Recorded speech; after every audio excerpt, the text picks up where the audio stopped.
go put it up.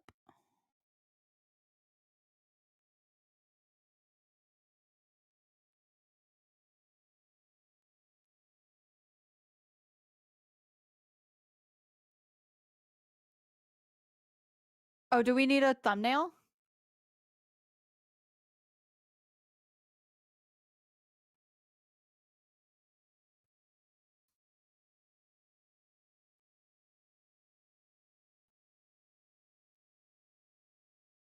Oh shit. Okay. Oh. Oh crap. Okay, do you want me to create something real quick or?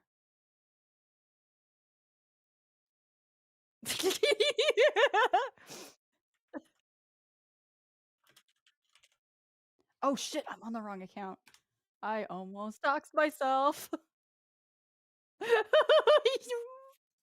I almost doxed. All right. Okay.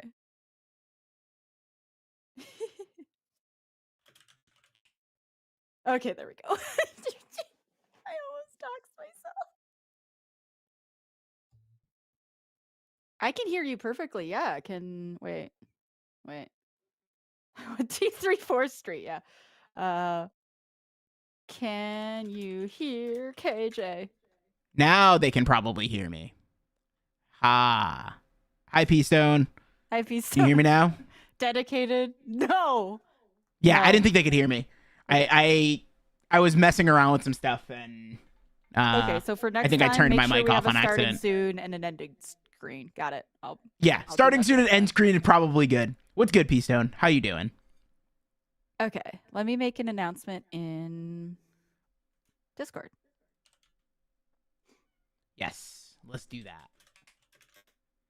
Tangent YouTube channel talking about Sea of Stars from John. P-Stone, are you excited to? Ooh, orange chicken. Hell yeah. I should also make sure I don't accidentally dox myself. My account. I have too many YouTube accounts. I have a few, but hey, we come up when I Google turn-based tangents. Nice. So pretty. Ooh, orange chicken. There we go. Let's do this. Hi.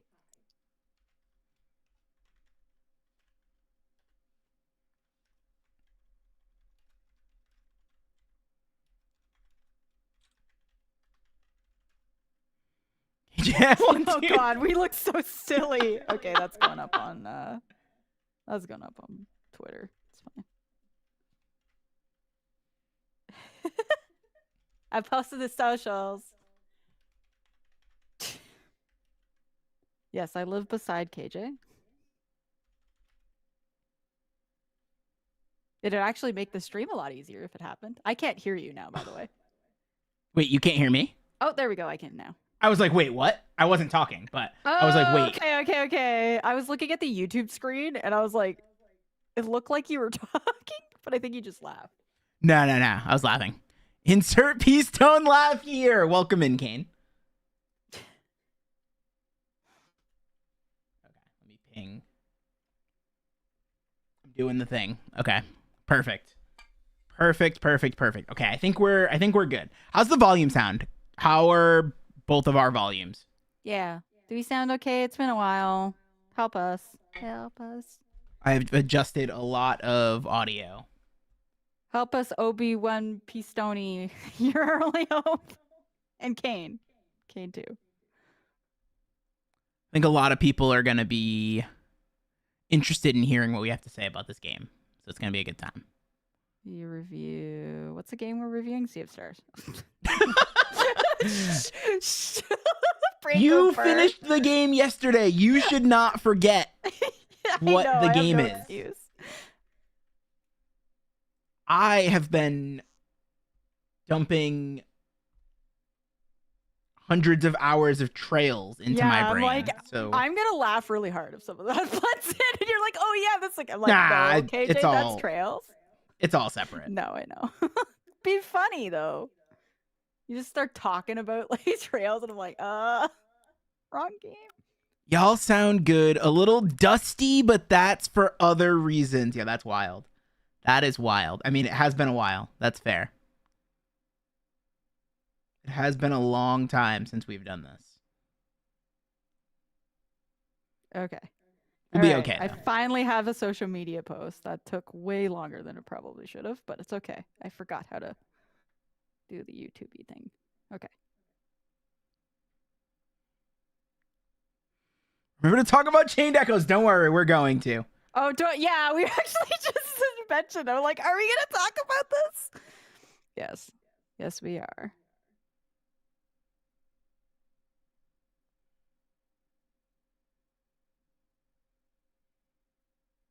No, don't try to tag you on Facebook. What the fuck? Very painful to play the end. I mean, you're not wrong.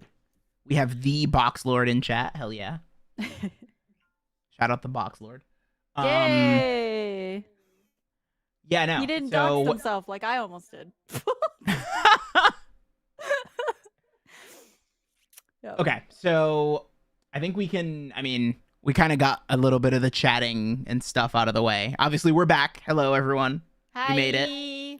Yeah, I just posted to social. Yeah, media, socials are done. So we can start the recording and then we can jump in, I think. My hair's a mess today. Sound good? Yeah. All right. I'll kick us off. Okie dokie. Hello, everyone. Welcome to another episode of Turn-Based Tangents. I am KJ. I'm Polly.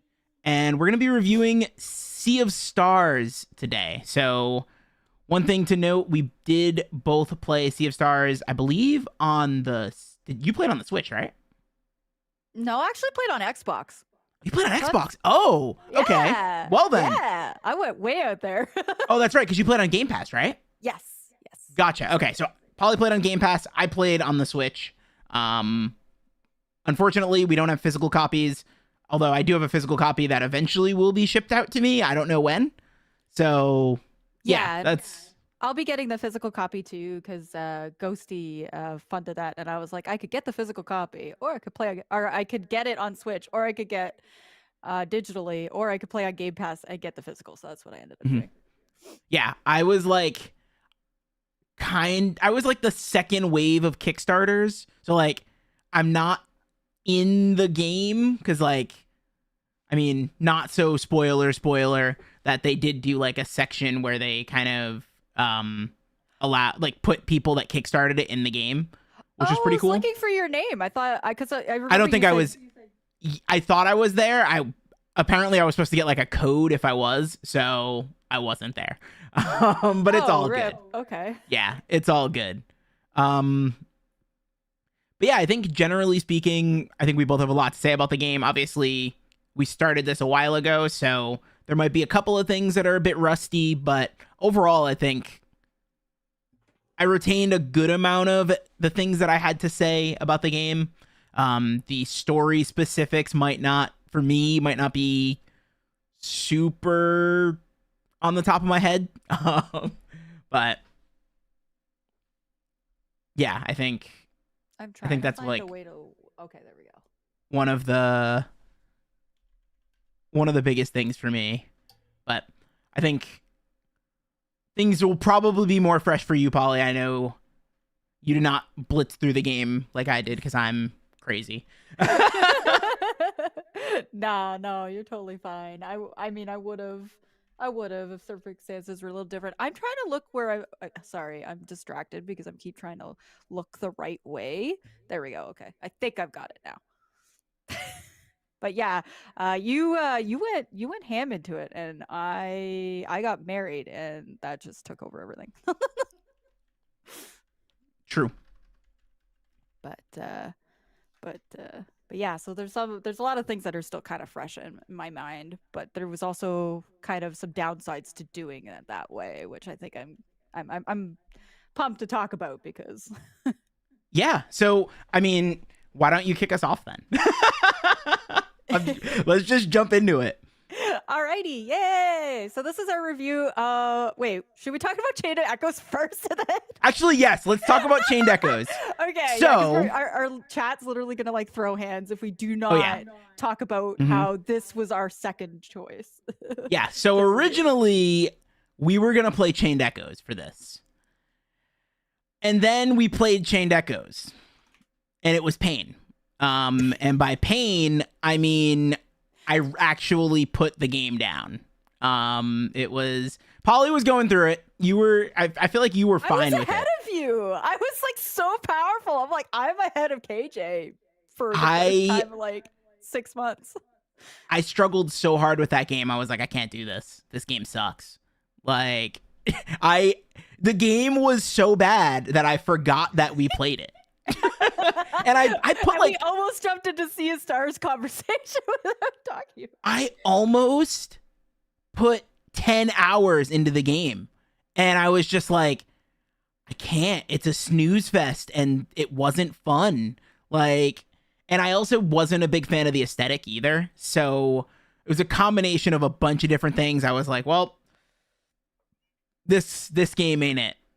But yeah, I was just like, this game ain't it. Apparently, it's from what a lot of people say it's a good game. I, however, I don't think I'm ever playing that game. Again. Playing that game again. Yeah, exactly.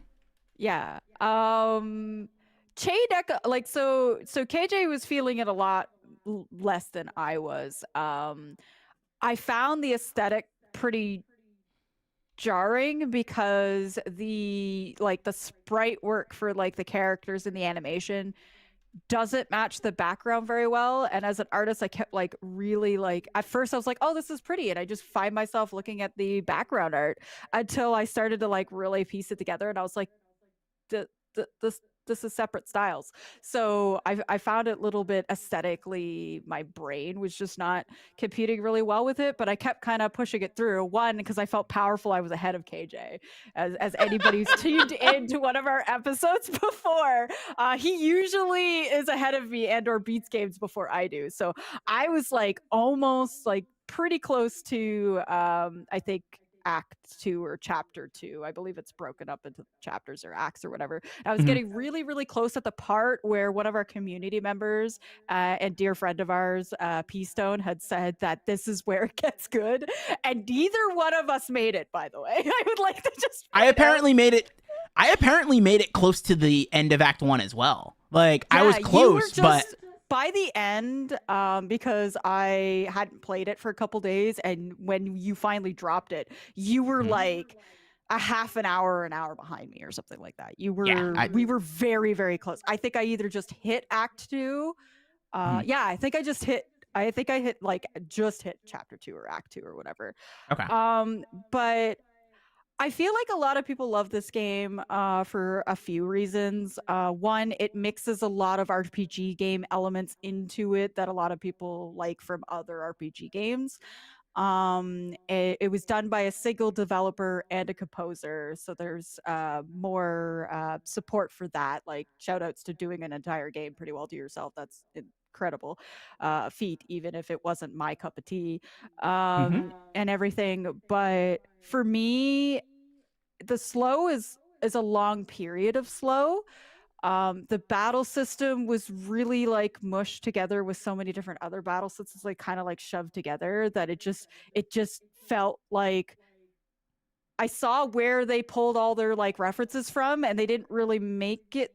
He didn't end up really making it his own thing. He just kind of like mushed it. And while I was really intrigued for some of the characters, and I found myself just kind of like over analyzing like the backgrounds of the sprite work and stuff and really kind of pushing through it. When KJ was just like, I am really not feeling this. This is a snore. And it was really dragging him on. I just was like, do you want to pivot? Because we had another game in our backcourt that both of us wanted to play as well, which was also an indie game, which is the game we're reviewing today, Sea of Stars. So I was like, do you want to just pivot to this? And he's like, would it be awful if we changed? And I was like, no, man. It Like, became a meme. I'm It not gonna became a force you through meme this.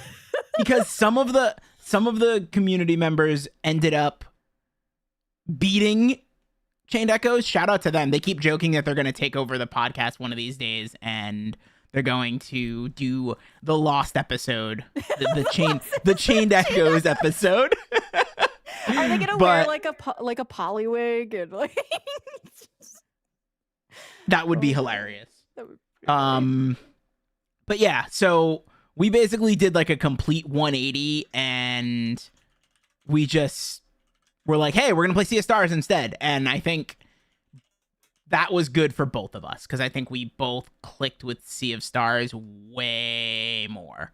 I mean, both games, I think there's a lot of parallels you can draw between the two games in the sense of like both of them were definitely inspired by a lot of other retro RPGs and stuff like that. So I do think that you can at least kind of go from that. But in general, comparing the two, I mean, I only played the 2 or the like 9 hours, but of Chained Echoes, but I was just wasn't for me. But yeah, and as I just mentioned in our little chat there, I was so disjointed, and I found out that like some of the assets and stuff like that were bought or whatever, and that's why the art style is a little weird. But like, I get it because he's making a whole game and got Kickstarter funded and stuff. But if you go back and you look at the early previews of Chained Echoes on Kickstarter and the early development, I actually like the style better. Because it looks more like it looks more cohesive and more what he was going for. And I think that would have actually portrayed Bet a little bit, but I might be in the minority of that opinion. But yeah, so we both kind of thing, and then we talked about it and we're like, nah. And ultimately we like to do these things, and a review of saying, hey, we didn't make it through the game is still a review. But yeah, you get 2 reviews today for the time the time of one. yeah. So like our quick review of Chained Echoes is like we both dropped the game.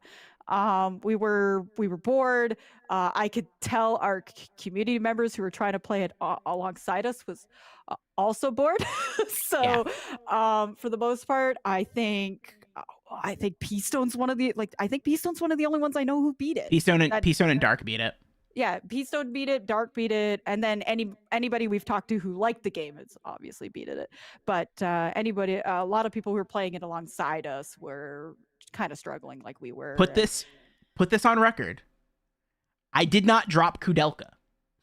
Okay, I want to say this because like best twin, you better still be listening. KJ played through Kudelka, but would not play through Chained Echoes. So I did not drop Kudelka. Is better than Chained Echoes, according to KJ. I said what I said.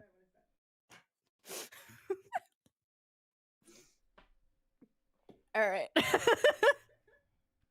Oh goodness. Okay, so we're gonna get into we got to redeem ourselves in terms of like the indie RPG community, or they're gonna try to cancel us. By the indie RPG community, yeah, they're wonderful. We don't want to be canceled. I've already said enough about a lot of the mainstream RPG companies on this podcast that we can't get canceled by the indie RPG community, or we're literally gonna get canceled by everyone. So let's start saying good things. Let's start giving our thoughts on Sea of Stars. Yeah. So as the game we pivoted to, Sea of Stars is also done by an indie studio. Little more than just one person. I think the team is in the 20s. I'm not actually sure how big the team is. I'm not 100%. But they've put other games out before. Like they've done other games, and stuff or whatever. And Sea of Stars was also Kickstarter funded, so it was another portion where they were funding on Kickstarter, and it like blew their goals out of the water. Mm-hmm. So much so that like KJ had said earlier, he has the physical copy coming. They did do a run of like people being like, "Do you want a physical copy of this?" And Mhm. collectors being like, "Yes, yes, yes, yes, yes, yes, yes." So, which is really really cool. So, similarly to Chain Echoes, it was also Kickstarter funded. Took a few years into like development, whatever it was released. It was the other game we were both interested in, and we were torn between doing Chained Echoes or Sea of Stars. We kept kind of going back and forth. So we pivoted to Sea of Stars, and we both actually beat it. We did actually Sorry, beat the game. You're not wrong. sorry, I had to throw that in there. How many times? We need a counter in chat of how many times from here on out we're gonna throw shade at Chained Echoes. That's really what we because need. again, it just wasn't our cup of tea. Before anybody comes in and yelling and canceling our entire podcast, it just wasn't our cup of tea. We realize there's a lot of people who love it. There's no flack towards the developer. That's incredible what he did with himself Oh yeah. and the composer. Like it's great. It just wasn't our cup of tea and something we wanted to keep pushing through in hopes for it to pick up and everything. It was just things. So it's like, sometimes that happens even with big games, big RPG games that are done by AAA studios. I'll put that vaguely. AAA studios. Sometimes those don't jive with us and stuff like that either. So it's just a matter of, it comes down to personal taste.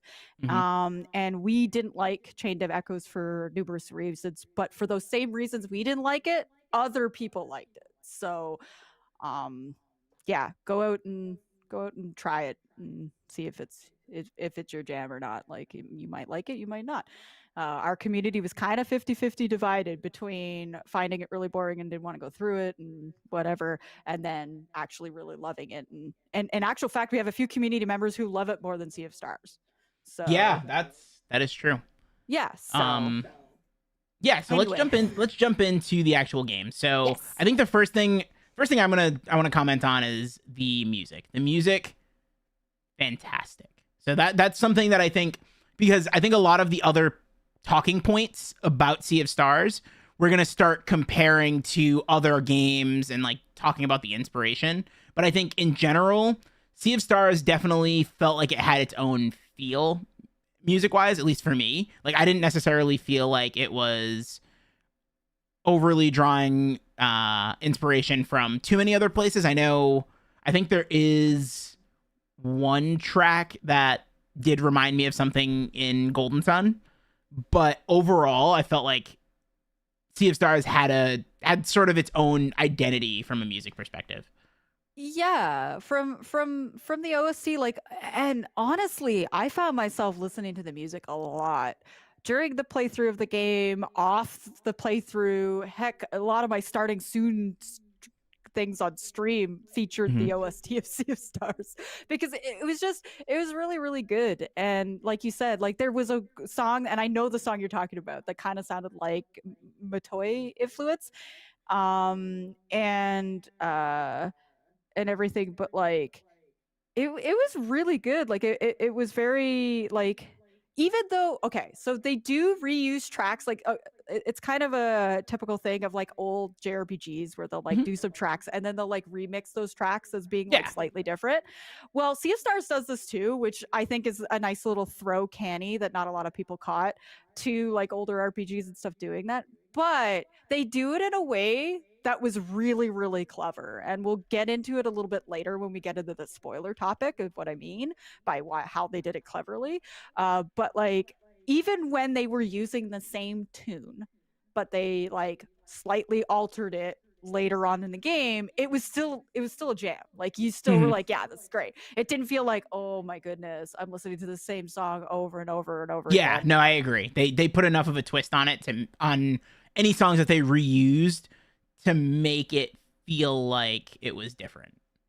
Exactly. Yeah. The OST, I have not even a single minute complaint whatsoever of these music. The music was freaking fantastic. Mhm. Like, they did a really great job. Was this the game that Yasunori Mitsuda did a song? Mitsuda had a song on it, I believe. Yeah. Yeah, had a track with it, which I Mhm. mean, he's a legend in all himself. So, for those of RPG fans, have heard his music in Chrono Cross and Chrono Trigger and things like that, and Xenogears and stuff. So, yeah, he liked the game. He liked the looks of the game so much. I think he like reached out to them and was like, "Hey, I want to do a track for this game." I think is how it happened. So yeah, he ends up doing one of the tracks for the game, and it took me a little bit to figure out which track it was, and I can't because it took me so long to play through this game, not because of the game itself, it was because of life stuff. That I forget which track it ended up being, but yeah, I ended up being I like, "This is it," and I looked it up, and I was like, "Yes, I was right." I just Um, listened to the music and I'm like, this sounds good. I'm happy. yeah, that's fair. That's If fair. your game doesn't sound good, I'm just gonna mute it and keep playing. So Yeah, and that's the thing is like especially because so Sea of Stars doesn't have any voice acting, which is yeah. totally fine because it's paying homage to like the like pixel RPGs and stuff like that, right? So Mhm. well, I mean pixel RPGs can have voice acting, but I mean like the older pixel Yeah. JRPGs and stuff. It's more trying to go in that direction.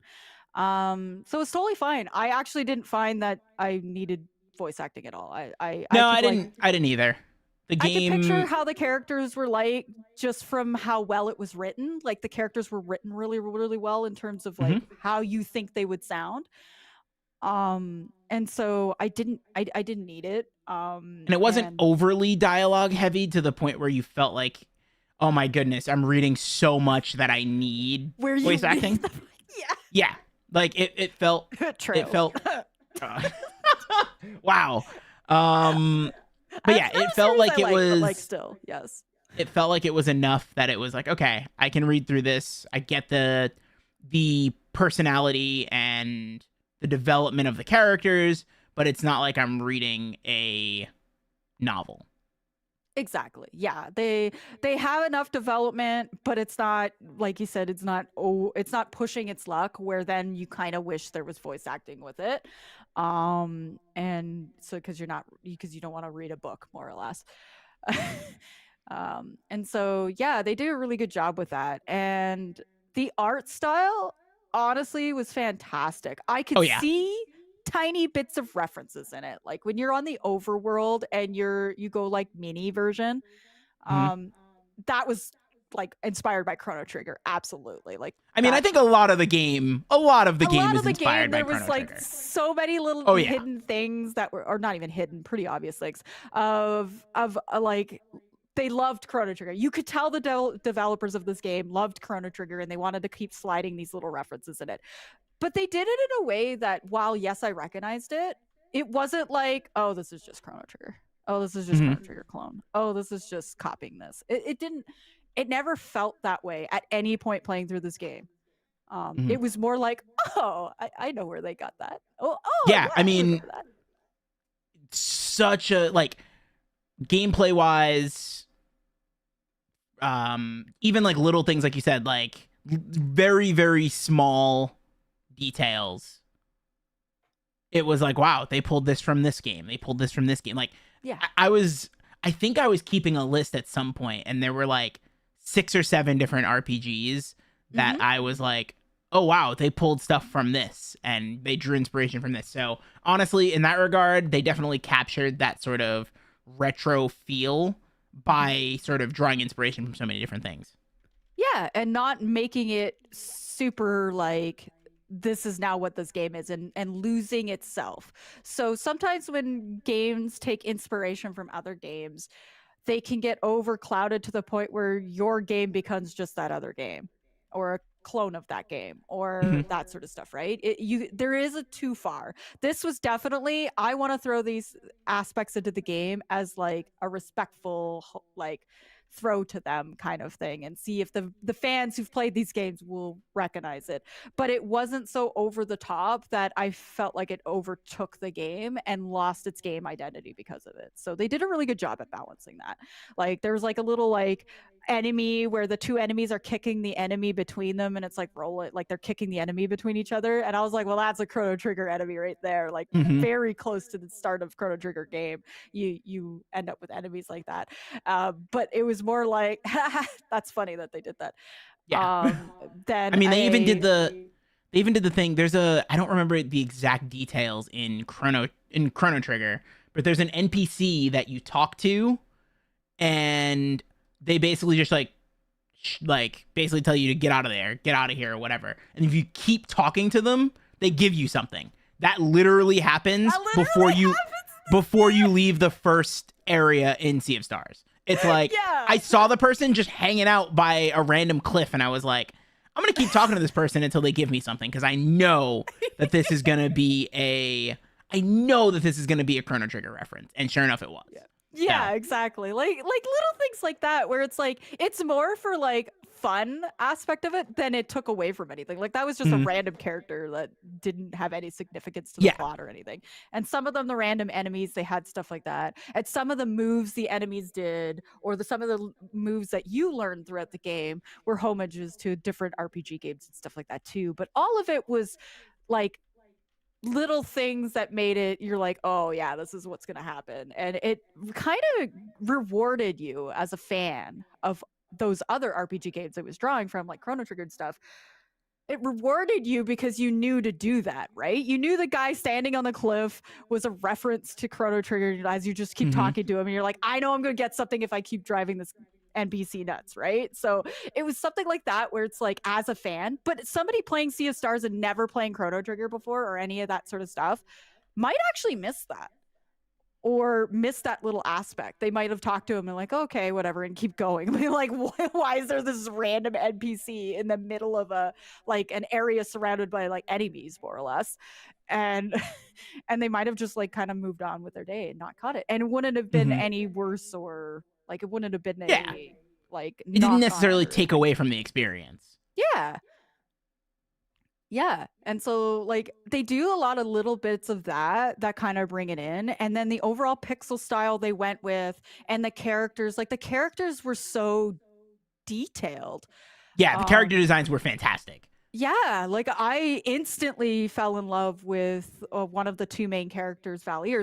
So this pulled a little bit of a Star Ocean sort of thing, where Star Ocean 2 sort of thing, where you got to pick. Not as in depth, nowhere near as in depth. But again, they had a little bit of thing where you could choose which of the main characters you wanted to be. Did you want to be Zale or did you want to be Valier? And so I thought, first of all, already I was like, thank you for giving us an option. But also too, I fell in love with her design right away. The blue hair aesthetic, I was like, staff kind of was just my jam. I was like, right away, I'm like, yep, Valier it is. That's who I'm going to be. And so, and all the different characters had each one was so unique to the next one, that like I found myself using everybody. Oh yeah, no, I used I definitely used all the characters. They looked cool. Like they all looked cool. They had all great animations. They all had different special abilities. Like it was fun. Yeah, and they all also had like different like elements, we'll call them, for lack of better words. But I think going back to that point that you made about the choice, one of the things that really bothers me in games, and it's funny because it even comes up in my favorite RPG of all time, right? Yeah. The illusion of choice. Yeah. The illusion of choice is really obnoxious for me. And it's something that, again, it bothers me. Like, they give you these two characters, and my thought was, okay, there's going to be some difference. As far as I know, there is no difference between which character you choose. No. So that is something that I think is a little rough. I was a little disappointed, not gonna lie, because at first I would like biased aesthetic, be like, oh, I could choose this character, and I was like, yay! And unfortunately, my mind went to Star Ocean 2, which is a little bit unfair in one aspect, but also in your defense and everything, I agree that I don't think there was a difference. I think there might have been slight dialogue changes, maybe, but yeah, because they let you choose, but then you need both of them. Yeah, you pretty much like throughout the game you're using both of them. Like, yeah. Which is also kind of like what Star Ocean 2 does, but the difference between the two is that Star Ocean 2 has it where you have like different endings you can get for the different characters, and different like aspects and stuff. And like you see different scenes depending on which character you are. You get different party members depending on which character you are. Like it goes that layer deeper where it makes you feel like your choice ended up mattering because it does change the game. Whereas this one, like it's still you need to use the two characters, but the choice really doesn't seem to matter on which Mhm. character like at all. And I'm with KJ. I don't think there was, besides a few little And dialogue changes, there was a and difference. that is a really good point. It does say that it doesn't matter too much, but Yeah, it even still comes right out giving and you the tells you. choice Yeah. makes it feel like a little bit, I don't know. And At I least they think actually told you right at the start in the little menu, this won't really affect your gameplay. But you're right. Still having the choice there, it was like, okay, why does this matter then to give this option? But also, at least they were a step ahead of it and being like, okay, before we complain too far of it, we as developers are going to put this disclaimer there, yeah, and just I to give think people a heads up. that was great. And I think they did, as we continue to talk about the game, like we can talk about how there were a lot of quality of life things that they did to make Mhm. it feel like, to do that, to basically make you feel a lot better about various things. Um so yeah, I think in that regard I agree. Even though they did give you a choice and the choice doesn't really matter, at least they warn you that it doesn't really matter all that much. That's at least better. But I think going back to what you were saying about like the character design and all of that, the character design is fantastic. And the battle system, we can kind of talk about that a little bit here, but like the Yeah. battle system does force you in a way to either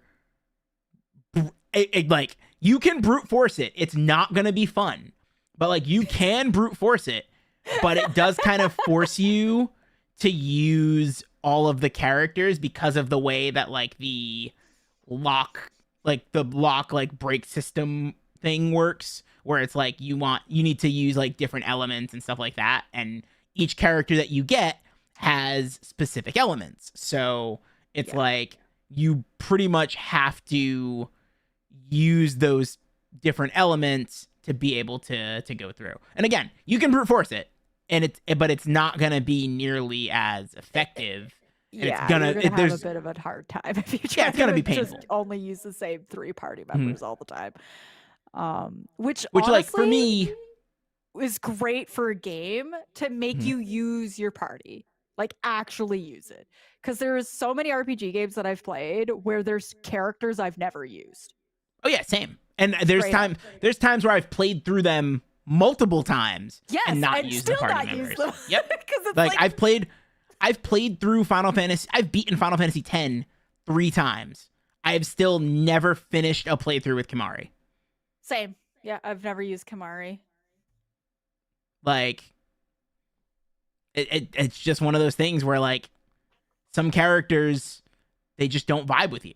Like Yeah, and like Final Fantasy 9, I have never done a playthrough with Amaranth, and actually used Amaranth. And I know you've never used like Freya, or you I've didn't never use used Freya. Freya in Final Fantasy 9. Nope. Yeah. So But like I've used Amaranth. Like yeah, I've been through the game. it's funny because you just like in those games, yeah, you gravitate to a particular character, and Amaranth wasn't my jam, but Amaranth was your jam. Yeah. In this game, they get you to use everybody. You can have like a favorite party you default to, which is what Yeah, I I had a did. party that I defaulted to based on like skills and different things like Exactly. that. But But I you often, and we'll talk a little bit about it. Speaking of Final Fantasy X, Sea of Stars does something that Final Fantasy X does, but a little bit better in terms of making you use your party. So Sea of Stars had it where you could swap your party around mid battle, which is a thing that Final Fantasy X does. And it's something that I wish more games would do because I think it's really cool. And it was such an awesome aspect of it. But where Final Fantasy X lost it a little bit was certain characters, like you said, like Kamari, you didn't ever really actually had to use. Whereas in this game, because everybody has a certain element or certain skill set that is necessary depending on certain enemies that you're fighting or certain bosses that you're doing, or even just certain components of the game that you're doing, you constantly had to kind of switch between them, but you could do that mid battle. So it took that and then was like, hey, we like this idea, but we're going to make it so that you have to use all the characters. And like you're gonna have a party you default to, but it's so easy to swap them in and out, and you don't have to worry about like going back into the menu or being like weak during that fight when you're like, oh crap, I have 3 characters in my party that don't do very much damage to these Mhm. enemies right now. You just swap it right on the go, which is Yeah. fantastic. Like, I love that. I love that. It reminded me so much of Final Fantasy X, but just took it that little step forward to make you use everybody and made everybody feel important. Yeah, and it's funny because as it's coming up, there I am notorious for picking my favorite characters and then sticking with them. Like that's what I do. I play a game. If I play an RPG, I find a party that I like, and unless you give me a party split or you force characters into my party, I'm picking those characters. And so, like, there was one time in particular. So Lost Odyssey, it's a 5-character party, and you get like I don't know, like 10 or 12 characters, and I was like end game. I'm like fighting super bosses, and one of the super bosses requires this certain character. My party was in the 60s. The character was level 20. Oh, oh no. It just so happened he was like the annoying little kid, and I just never put him in my party. I'm like, he's not good. He's like, he's absolutely garbage, and it's just not worth having him in the party. And then I needed to put him in the party, so I had to level him up. Good thing I was able to power level him. I just put him in the back and just defended the entire time until he got to like level 50. Then I was like, all right, now he can do something, I guess. And see, but I kind of find those aspects trash where it's like, unless it was a gameplay mechanic where he was forced into your party a lot early on or at certain points, I feel like that's kind of like real frustrating to do that. I know it was a super boss, so it's probably optional. oh So yeah, it was. It definitely was. super like into the thing, but there are games, RPG games and stuff like that, where like they force certain characters into your party regularly to get you to use them more, or sometimes where it was just like, okay, now you need to use this character, and Mm-hmm. you've never used them for like the entire game. Have fun. And you're Yeah, just pretty like, much. no. Which So I like how I Sea of think Stars did it. same. It made me use all the characters. It made me appreciate them and their different quirks and abilities more. Mm-hmm. Because I would have defaulted like you to my party that I liked. Like, the 3 characters that I really liked, I would have just like kind of defaulted to. But this game was like, no, no, no. You gotta use everybody. And I was like, okay. And then I got appreciation for like all the characters in the end.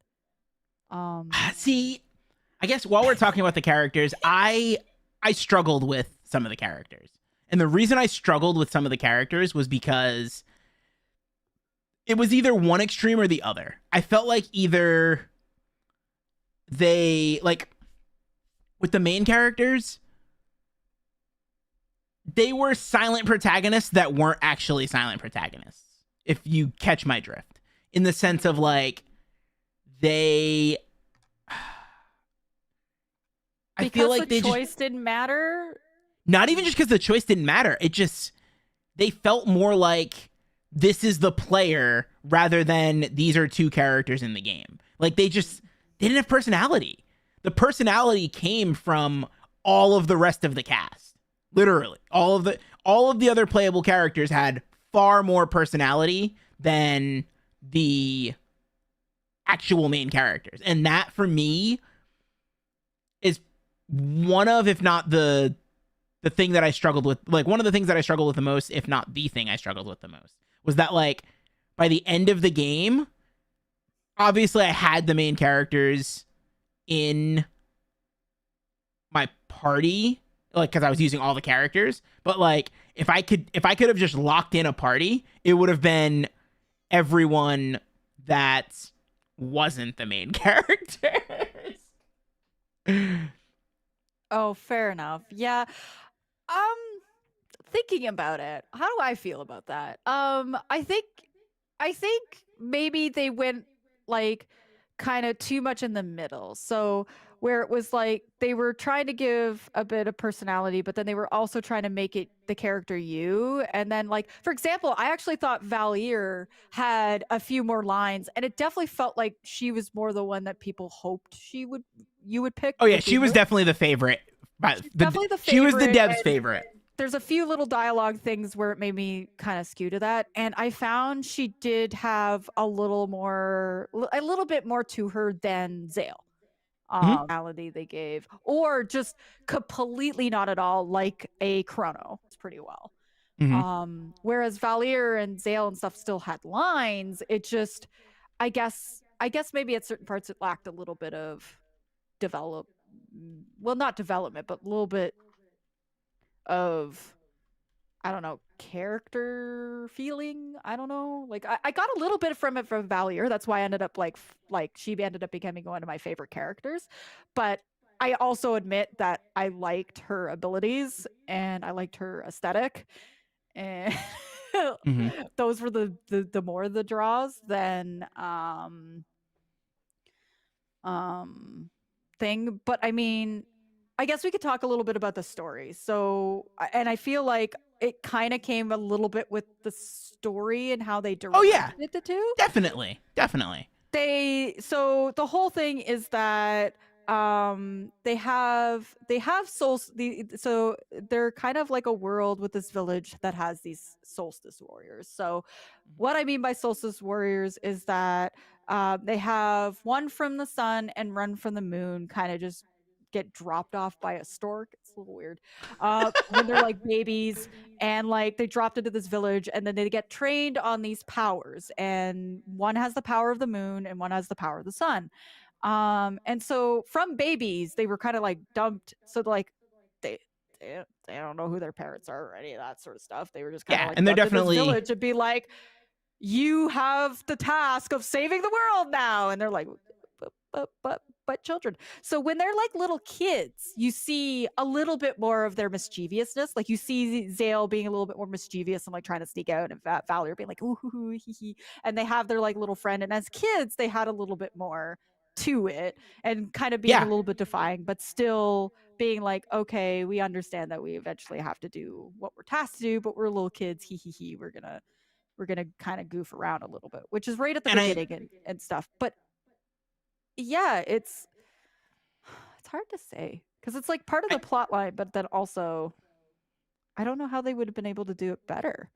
So I think, so here's my thing, right? Like I made a comparison to, so I think the comparison can be made to Yuna in Final Fantasy X, right? So it's one of those situations where like you were saying, they were dropped off. They're basically like sheltered children that have a single purpose, but they still have a friend that can kind of open things, like open up, like have them open up in terms of like their personality with their friend Garl, right? Yeah. And then they're also sort of able to see how the generation of Solstice Warriors before them are kind of interacting as well. All three of those characters have far more personality than Valier or Zale, in my opinion. Both the previous Solstice Warriors as well as Garl, right? And I think that this is where I think that the story kind of could have been more, in the sense of like, in the case of Yuna, yes, Yuna in Final Fantasy X, very monotone, very like, she starts off very closed off. However, kind of sheltered. Yeah, and like her only interaction was really with her guardians, right? Or with her father's guardians, right? So she didn't get that as much. But as she starts to go on her adventure and starts to be around Tidus and then be around the rest of the guardians and have various different experiences, she opens up a lot more. Now, yeah, you're true. Yeah, it's kind of like, I think by the end you're more into Yuna's character. Yeah, than and I felt like from when they were old enough to basically control, or at least semi-control their powers, and you're like playing with like playing as them as adults or teenagers or whatever you want to call it, that was it. That like it didn't feel like there was a couple of other events that like really made them sort of go like progress, but like it still did, they still felt flat. In They terms of still like, felt flat to me. yeah, even with just like at the start or whatever, you have the two of them and their best friend Garl, as little kids and stuff like that. And that's where the mischievous comes out of, is because Garl is being also mischievous. He's not supposed to see them, and he sneak sees them anyway, sort of idea. And he ends up right at the start getting injured because of them just kind of being like, "We're kids, we can do it. Let's go do this cave." And he gets injured by an enemy protecting them. And it's really, really sweet and stuff, like kind of a learning lesson. But that learning lesson more cave with like Garl than the other two. And he kind of had the personality of the, like, he kind of like carried the two and stuff like that, and they were a little bit more like, yeah, okay, we're gonna be heroes, let's do this thing, let's just go forward. And neither one of them had a varied personality of each other, so it wasn't like, oh, Zao was like always like running in headfirst into the battle and being like no, and Valier's like the one who's like thinking through. It wasn't anything like that. It was just kind of like they were both the same. And having Mhm. two character types the same as your main character, I get, because they allowed you to choose and they didn't want you to, I guess, maybe feel like your choice actually like hindered your thing. But at the same time, yeah, they do give a lot of personality to the other characters. Yeah. So I like mean, all the other party members you get some pretty in-depth um like emotions from them. Even the non-emotional but by the end, or the freaking one of the characters or whatever is a freaking glass or whatever, but like, yeah. yo, my um dude BST, what you mean? He's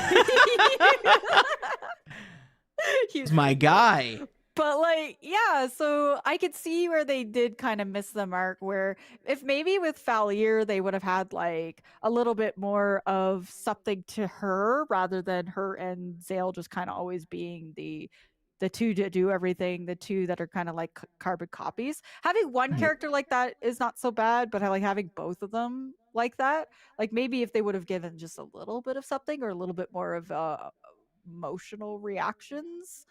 Mhm. um, I feel like I had more of an emotional reaction in this game at times than certain things, but we And could I get to that think later. But and I think for me that was one of the things. It was like I said, I couldn't get attached to the main characters. So it felt like the things that were happening in their world, I couldn't like, that broke immersion for me a little bit. And I think it's one of those things where like now it's almost, in my opinion, better for me now that I've had a lot of time to think about this game and think about how I feel about it. Because again, I really enjoyed the game, but I think now that the hype has died down for me a little bit, it's like, okay, this game was good, but I had a lot of issues with it in that regard. So, that's fair, and that's completely valid. I think I bonded with Valier quite instantly because of aesthetic, mhm, and weapon choice, and just her play style. I will still argue that she had a little bit more to her than Zale, because I do believe that their developers very much believe she would be the favorite, so they gave her just a little bit more. But I can definitely see having the personality be all the other characters, mhm, kind of separating your feelings to it. And like, even so, at the start of it, they're kind of growing up as little kids, but there's already two solstice warriors for the sun and the moon mhm, that kind of become their little bit of a mentor in the beginning of the game. And they actually had at least one of them. I feel like the other one just kind of being like, do what you say. I Had a feel like little bit he. more personality to them, even though they had been tasked for the same thing. Mhm. There's reasons why we'll talk about in the spoiler section of stuff, but um, yeah, I think if they, yeah, okay, I see what you're saying. I guess for me that didn't take away from the game for me when I went through it, That's but I fair. can understand I can understand yourself being like, "Nah, this took away from me," which is totally valid. Mhm. Because you want to see you want to see a portion in the main character that you connect with, like in other games and stuff like that. Like even like for example, Isaac is technically a bit of a like a non-talking character in Oh yeah, Golden Sun. You not still even a can 100%. Isaac is a silent protagonist in Golden Sun. yeah, Like, you can still like super connect with him because you're able to do like the choices and stuff like that. and they're Um scripted. Like, there's not scripted, but like it's the illusion of choice. So like you can kind of get the personality because you still have to, like, you can't actually make a decision there. But a good point was brought up that Valere was probably the supposed to be the main character, but there were probably like for some reasons, whether it was budget or time or whatever, that you like she probably wasn't. Because again, like going through the game, there was a drastic discrepancy in the number of enemies that were that were weak to yeah. Yeah, I the totally get lunar that. the lunar attribute versus Mhm. the The sun attribute, like the the solar solar attribute. one, It yeah. was massive. It So was a pretty big gap, yeah. yeah, It was a pretty big gap, yeah, like most of the enemies being weak against lunar magic, which means you had to have Valier in your party a lot more. Um, honestly, I think so. This is what I actually think they should have done. I think they should have made Valier the main character. And then while yes, Zale is there and they're having to do the duel thing, because I think that aspect of the game was also really fun, having like the whole sun and moon sort of like scenario. And like there's aspects later on in the game where that kind of happens and you're like, okay, this is kind of fun. But they should have let Zale be a secondary character with a lot of personality built into it, like Garl, like the other characters that you get. If they would have I have just a went head first into Valier being the main character, and then kind of like if they still wanted her to be a little bit more like the silent protagonist thing, that's fine, but give Zale something or vice versa. Um give I have maybe a I have a thought. It's gonna be a little spoilery, so I think we'll I'll give anybody a chance to like kind of anybody that's in chat a chance to kind of mute or anything like that. But I have a thought as to what they could have done with Zale if they went the route of making Valera the main character. Because I think they could have okay. very easily flipped a couple of things, and that would have actually made it a bit more interesting.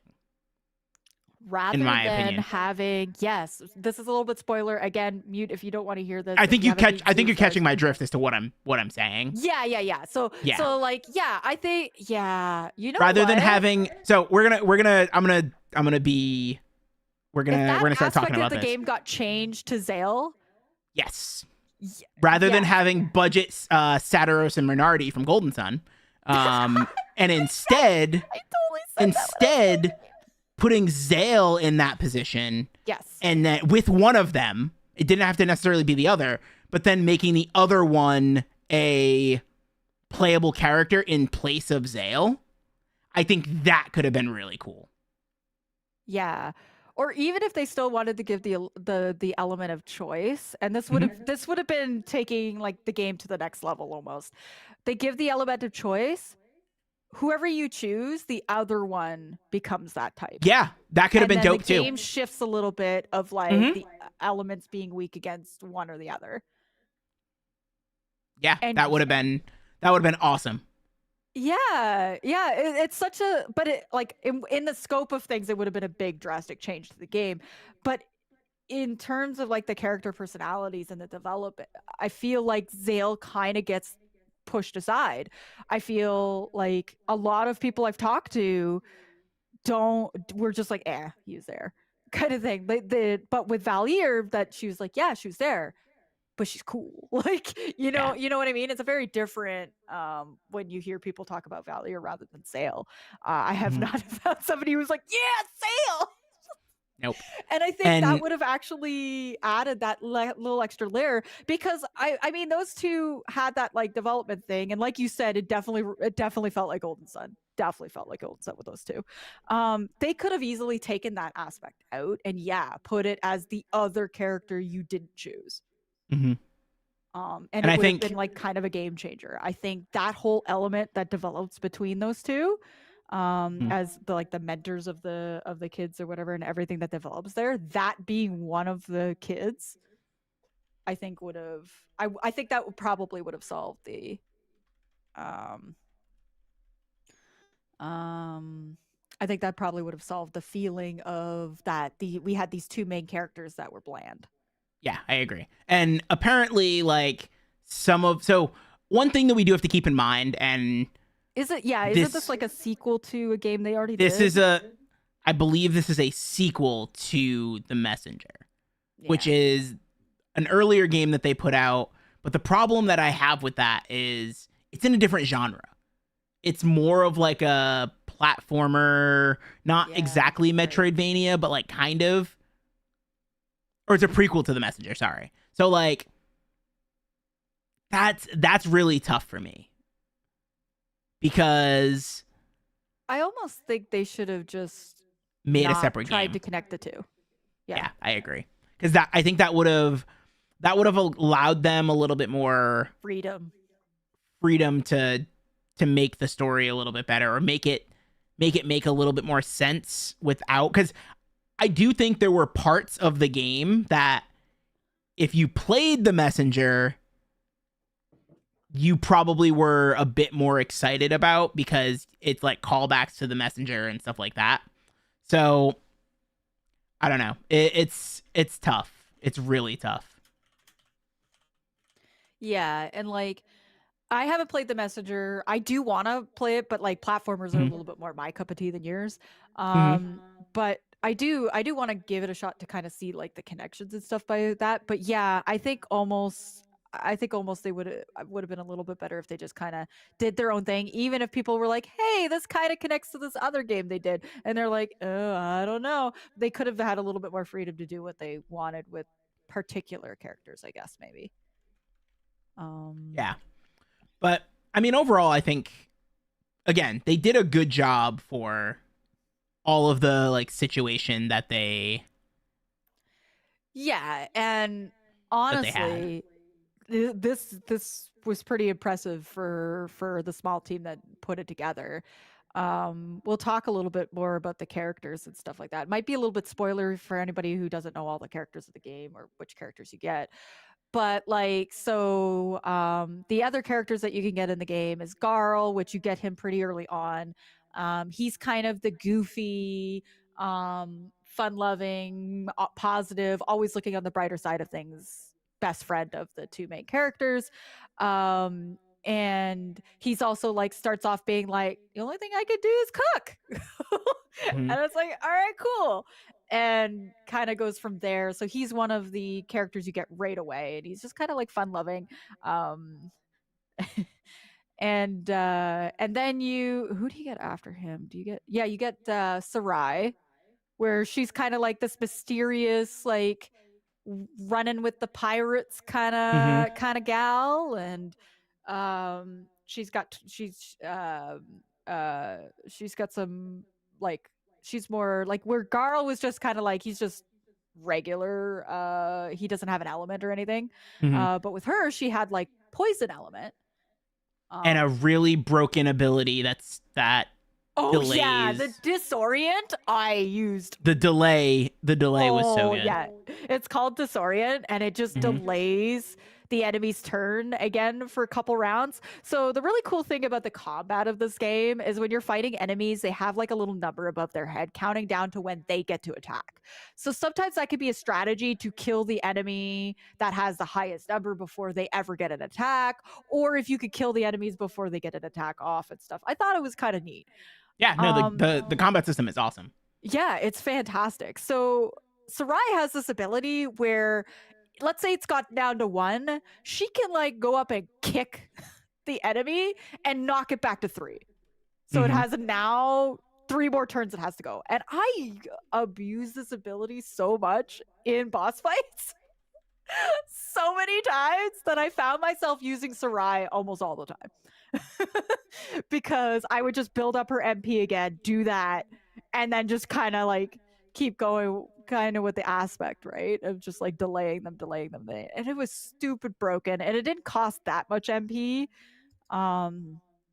To it, and I found I was doing that a lot with the mechanics, and the mechanics was really cool with the game because you could like time attacks, so that's really fun. Like you attack an enemy, if you press the button right away, you time it, but you also could time a defense. This is very Super Mario RPG. If you've ever played that game before, it was a game that came out in Super Nintendo. It just recently got a remake in November, which is cool. But it has the time attack and time defense. So when an enemy attacks you, even if it's multiple times, you could time defending, and which will reduce your damage taken. But if you time the attacks, you do an extra attack, which makes you do more damage. So, and then all of their special abilities also are timed. All of them. It took me forever to realize Garl's like nourish ability, where he throws an apple at you and heals. If you time that, he throws a sandwich and it's like a guaranteed full heal. Yep. It took me forever to realize that could be timed. Like I just kept the thinking sandwich like, was clutch. Ones were times, but like. Yeah, you could do some like major damage, and then you could even time the heals to make the heals better. And it was just the combat system. I found myself loving fighting enemies, fighting bosses and stuff like that. And like all the enemies had different weaknesses. Sometimes they're weak against different elements, sometimes they're weak against different attacks. And like sometimes you could even do a scenario where, like, you know how I said the little counter goes down, like so they have like a 3 or a 2 above their head before they attack. Sometimes they have a few little, like they'll show a couple swords or a couple hammers, or like a sword and a poison. And if you do those before they get off their attack, it breaks them. Which is like, it breaks them, you do more damage, and stops them completely from doing the attack, which is the other way to stop them from attacking, then disorient, which is Sarai's move. And so I think that aspect of the game made boss fights a lot more interesting, because a lot of the bosses had that. The bosses had that.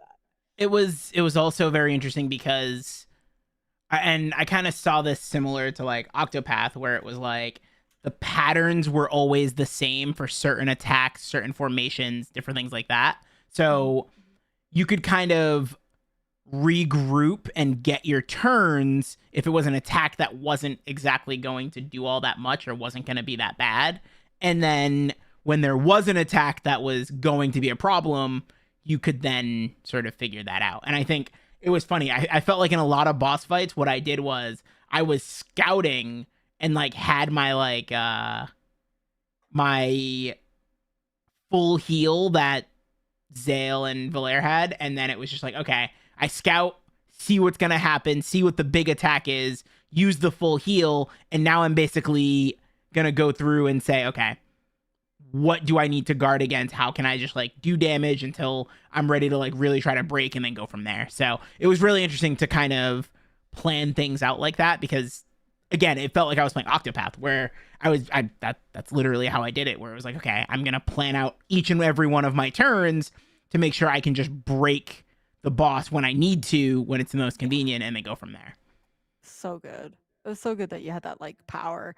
And like every time you leveled up, so you leveled up as a group. So you had a group leveling system. So every time you would attack, kill enemies, you would get experience to the overall. And when that got down to 0, all of you leveled up. Everybody leveled up. And you got to pick what stats to put you got a choice between 4 stats would come up on the screen of each character. Sometimes it was MP, sometimes it was HP, sometimes it was attack, defense, or attack up, magic defense up, or physical defense up. And so you had the ability to choose these. But every time these came up for my characters, I dumped it generally in MP. Oh, same. MP and HP were my Like MP, I tried to HP, balance. unless they weren't there. I tried to balance. I'm not gonna lie, like I did try to balance it out, but there was a point where I was just like, okay, I need to go MP because being 'Cause the able to use these abilities were just so abilities was fun. just too good. Yeah, the abilities were fun. It added that little extra layer of strategy to the boss fights and the fights that you were doing, and it was just so good. So you wanted to get as much MP to every character as you possibly could, so that you could have more to use those special abilities and have fun with it. Mhm. So, It was yeah, I that did was the the case same with thing. I started out with like Valier, I put into attack. Zale, I put into defense. I don't know why. Or no, or Garl, I put into defense. Zale went into magic. And I was kind of doing that for a little bit, but then I found, yeah, it made more sense to throw it in MP and HB. yeah, no, I went MP early, and then once I realized like, okay, I don't necessarily need to just do MP. I can also sort of make sure that I'm attacking and then like getting more of like the magic that you can like use with your weapons, with your regular attacks and stuff like that. I was like, okay, I just want to be doing more damage now. So then I just went damage numbers. So Yeah, yeah, and it was neat that it gave you that control too. So like, if you wanted to just do crazy damage and stuff like that, you could do that. If you wanted to mhm. spam the MP moves, you could do that. It gave you that little extra bit of control over your characters, which I think was really cool. And shaped them a little bit more. Like my Sarai had so much MP. She could do disorient, which you could like kick somebody like 3 times in a row. Yeah, I think it was like 3 times. Yeah. Yeah, it was way too OP, and oh my goodness. And throughout the game, as you keep kind of progressing the game, you start getting like you end up unlocking ultimate abilities. So every character Hmm. has an ultimate ability as well. And did you ever notice if you could time those? You can. Can you? Hmm. Okay. Because I was never sure if I was ever timing it or not. Yeah, everything in this game has a timed hit. I'm pretty sure. Like I'm like 99% sure you can time those special abilities. I kind of tried to mash the attack button at certain points of Hmm. each of the cutscenes to see where it was, but I don't know if it ever gave you an indicator if it did, aside from more damage. But yeah, that was the only thing where I wasn't 100% sure if I was seeing the damage go up or not with the ultimate abilities. They're the only ones that I wasn't sure if they actually were timed. Everything else Hmm. was, including like all the different heals and all that sort of stuff too, which was really really cool. And the thing is like Zale's heal getting better when you timed it tipped me off to Garl, because I did it and I was able Oh. to time Zale's, and I was like, wait, I wonder if I could do this with Garl's Nourish too. And I just ended up getting the sandwich one time. I'm like, oh, it is different. I got the sandwich early, and then I was like, oh, I can time this. Okay, cool. Yeah, I didn't. I just for some reason my brain went to heals you didn't have, like heals you didn't, attacks you did. And then I'm like, wait. Wait, when I was timing it with Zale, I was like, wait. And then I got the sandwich. I was like, oh, yeah, sandwich. Hmm. Yeah, I think, and on the topic of the timing thing, so I didn't use really any of the relics. So this was something I thought was really cool. They basically had like, there wasn't a difficulty setting, but they had these items called relics that you could turn on and off to do like different things. So they could make the game Yes, easier, yeah. they could make the game harder, they could Yeah, I like didn't use those. add like quality of life stuff. The only relic I used was the one that showed the indicator for the timing. Oh, yes. I put that one on too. Yeah. Basically what would happen was there would be like a star basically that would come up whenever you timed it correct. So that was something that was really nice. And honestly, that's something that, so this whole timing system and all of that is very much a callback to Mario RPG, as Polly mentioned earlier. Yeah. And one of my problems with playing the original Mario RPG, which I played fairly recently, like a little over a year ago for the first time, is that I never knew when I was perfectly timing some of the hits.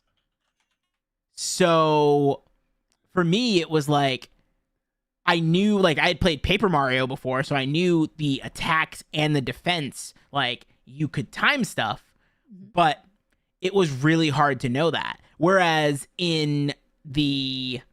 um in the Sea of Stars, Mhm. with that relic on, it was really easy to see, oh, I'm timing my attacks at the right time to do more damage. I'm timing my healing to heal more HP. I'm timing my defense to make sure that I the don't take as much enemies are doing damage. less damage. Yeah. So it was definitely a case where that relic, albeit the only one I used, it was fantastic.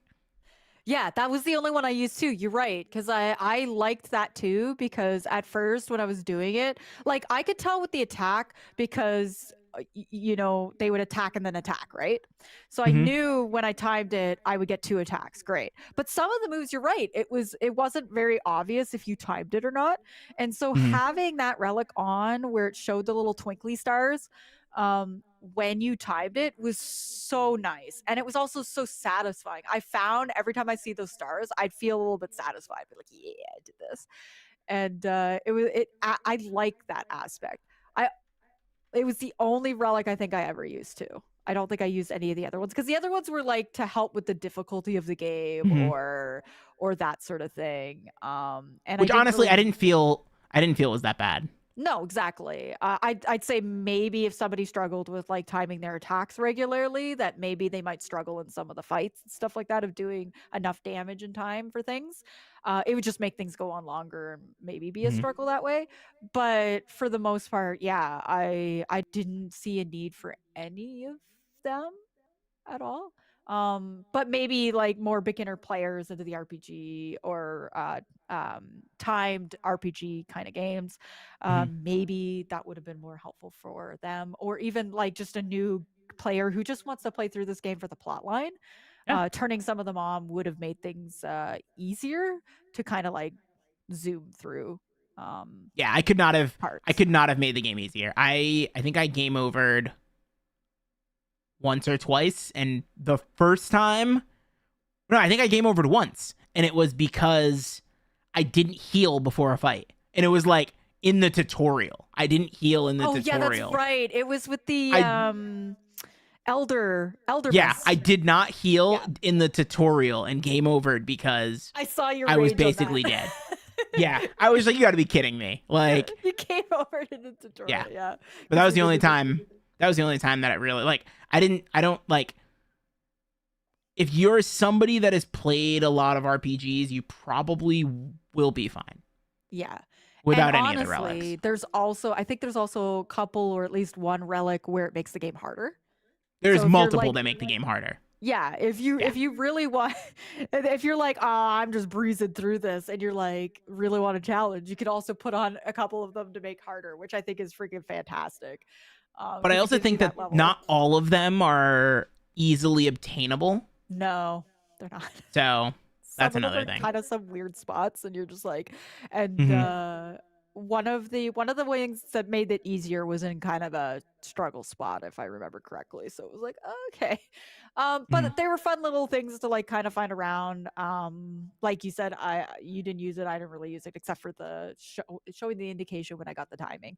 I also just Hmm. found that noise satisfying, like the noise and the sparkles alerting me that I timed it well was just satisfying to have I go wasn't the on. biggest fan of the noise, but it was a good indication. Fair enough. Fair enough. Yeah. So with the rest of the characters, so with Sarai, then you get this like all powerful alchemist guy who's like, it was really really cool because the story, like he's telling the story a little bit, which is Hmm. kind of neat. And then he sort of joins your party for a while and stuff, and he has Ish. ish, and he has a very interesting mechanic. Like he throws like jars and you have to like time the jar perfectly. Like he has two jars, he throws one and another, and you have to time them perfectly so the two jars collide. And like the timing with that one was took me a little bit to get used to, but was really fun. And the gameplay of him was really very unique in that aspect. Hmm. He had a few moves that like pulled enemies together or healed the party or that sort of stuff. So he kind of, but he also very much made it clear when he joined your party that he would not be using his power to its ultimate because he is like he has to be more neutral. So he will like Mhm. assist, but assist at your level, which I thought was kind of fun because it was like, okay, at least you're explaining why you're not dummy powerful. Unlike some RPG games where the character is stupid, crazy powerful, and then you get them in your party and they suck. Mhm. Or they're crappy and there's no explanation why.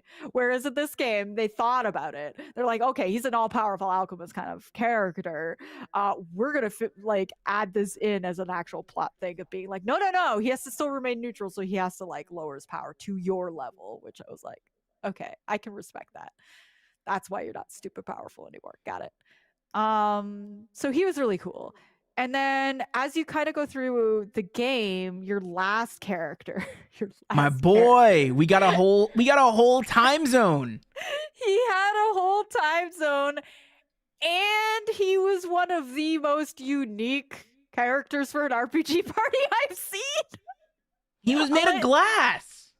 I'll let you Basically, talk about your boy. literally. And it was honestly, it was just like I felt like it's really interesting because this is I'm gonna catch a lot of slack for this, but like I think almost everybody's favorite character in this game was Garl, except for me. Except for you, I was gonna say. Like, yeah. No love for Warrior Cook. No, it's not that I Garl was not a bad character. I talked about it earlier. I wanted him to push the main characters more to open up, and I felt like they tried to do too much with Garl in the beginning of the game, making him like both the adventurous character and the comedic relief and stuff like that. Like they just tried too hard to make him fit too many roles, and I don't know, he wasn't for me. Like I think when they added this character in, I was so hyped because I was just like, this is what I wanted Garl to be, but it's just like they added him into the game late. I also think I do have a slight soft spot for characters that get added into games late, just because like Amaranth, anybody? just because like they don't get a chance. They never get a chance. Nobody gives them a chance. Usually, this game they forced you to, but like I'm gonna continue to call him BST because I thought it was funny. I looked at it and I was like, that's a time zone. So yeah, no, that was my boy. The funny thing is you called him BST. I called him Bst. Psst. Just Bst. Like, you know how you do cats going Psst, Psst, Psst, Psst. Yeah. I just kept being like Psst, Psst, Psst. And I'm pretty sure it's like beast or bist or bust or something. But Probably, I know yeah. I'm not getting the name right at all, but like, yeah. I think, yeah, I liked Garl. Like, Garl ended up winning my heart a bit because of his personality. But you're absolutely right that when your time zone man, living glass guy, comes into the party, yes, it's late, but he's so strong. Like, he's so strong. His attacks Yeah, he hits really like a truck. high. He looks cool when he's fighting because his glass morphs. Like, when you're like walking along an edge, he turns into a wheel. Or like, and we're near the water, he's a bottle. Like, he's like just a bottle floating in the water. Like, he changes his shape a lot, which is super interesting. His ultimate move is like he like floats up to outer space, drops, turn into a giant alligator thing and eat everything and blow everything up. It is the most ridiculous thing I've ever seen for a freaking finisher in an RPG. Well, probably not the most, but one of the.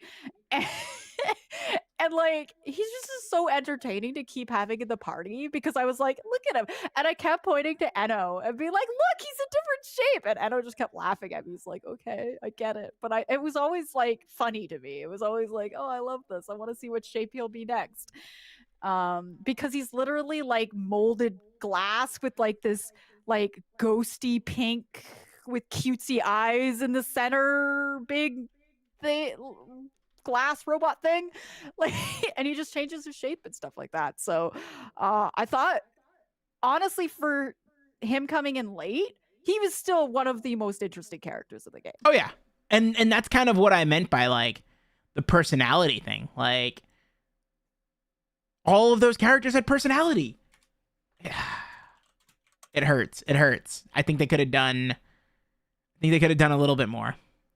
Yeah, and I think going back to your idea with the Zale thing, I think that would have been genius. I think that would have been cool as hell. Even if they had it kind of revert back by the end, to keep it in line with the lore and everything, I think that would have made the main characters a little bit more. But at least we had some pretty awesome party members. And Living Glass was pretty great. Sarai was pretty great with her broken move. Oh my god! And then the alchemist guy was just an interesting mechanic for me, so I found myself using it. Garl does end up a little flat for me, but they start off the game basically setting you up for that because he's like, I can cook. And he just grabs a random pot lid and goes, okay, this is my weapon. So, like, he was very much just like a regular guy being along for the journey, but because of his positivity and his personality and stuff, accomplishes great things, which is like, okay, cool. That's fine. So I was forgiving with him, like, being not as like, not as strong in the end of the characters and stuff like that. I still found myself switching to him or whatever for like the nourish ability or the healing ability, or sometimes with some of the combo moves. So you start unlocking, or you don't unlock them. You find items in the game that unlocks combo abilities between characters, and I didn't end up finding them all. I found most. I think I had them all. I was very close, if not. No, I think I was still missing like one or two by the end, but I was just pretty sure I had them all. Fetch quest the game that I was just like whatever. Yeah, so you went around and in certain chests there were these combos that you would unlock between the different characters and stuff, which I think maybe a few of them you learned when you got the character or something like that, but a lot of them were hidden in like chests and stuff like that, which I thought was also a nice, like puzzle chests, like things that you had to do puzzles and stuff like that. Yeah, exactly. And I kind of like that in the sense of like it gave you a reason a little bit more to like explore more and like loot chests and stuff like that, because you might get really cool equipment, but you also might get this cool combo between your characters that suddenly becomes OP. So there's a lot mechanically of this game that's done really well, and like the overworld and all that sort of stuff. Like when you went to the world map, I thought it was well put together. It's really neat that in the game, once you get the ship and you can like kind of go around, there's a bird on the ship that if you click on different islands, it tells you if you're missing anything on those islands. So like if you like treasure chests and stuff, which is really cool. Like they made it like a little bit easier that way. The one thing that I felt was a letdown mechanically was the fishing game. I was sad. I love fishing games in RPGs. I could spend like 60 hours doing them sometimes. But Sea of Stars, while they had the fishing mechanic in it, it was really simple.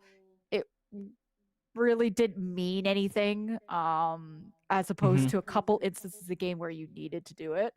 But otherwise, it doesn't really do anything except for giving you a little bit of food to cook with.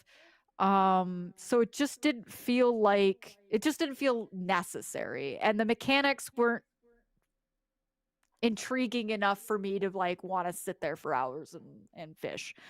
Well, that's because the real mini game was wheels.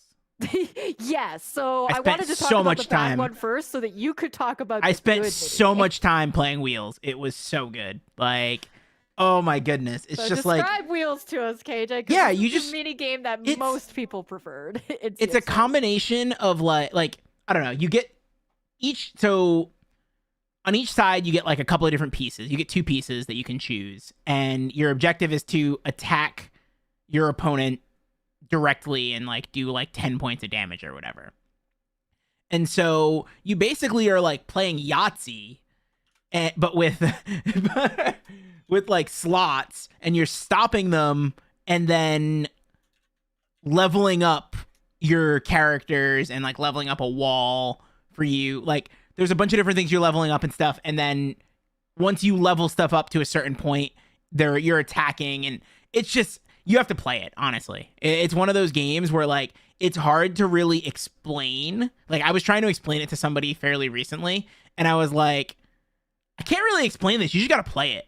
It's so much fun. It's kind of like a chess tower defense, kind of like little thing. It's really hard to explain. But the funny thing is, it's hard to explain what kind of mini game it is, but it's really easy to pick it up. Like, I found it was very good at explaining how to play. And then kind of like just like letting you, okay, now trial and error, and until you sort of figured it out yourself. And like I learned better by like doing. So it's like blah blah blah blah, not reading the manual, just gonna do this thing. Yes, that has burned me in so many games. I mean, with Wheels, I just was like, okay, I'm gonna learn how to play this, and that's pretty much what I did. I was like, this looks like a game where they're gonna explain stuff, and it's not really gonna matter all that much because I'm just gonna have to play it. And then you start, as you get more pieces, you start realizing how different pieces interact with each other, and it's just so good. Wheels was the best part of this game, like easily. If they just made a Wheels side game, I'd pay like $30 for like I'd pay like $30 for like 15 hours of Wheels. Easy. Like, that is so Wheels. Fun, yeah. Wheels was so much fun. Like, I had such a good time playing Wheels. Like, I could legitimately sit down and just play a Wheels game. Hell, I might load up Sea of Stars after this just to play Wheels. To play more Wheels. Yeah. Wheels was that.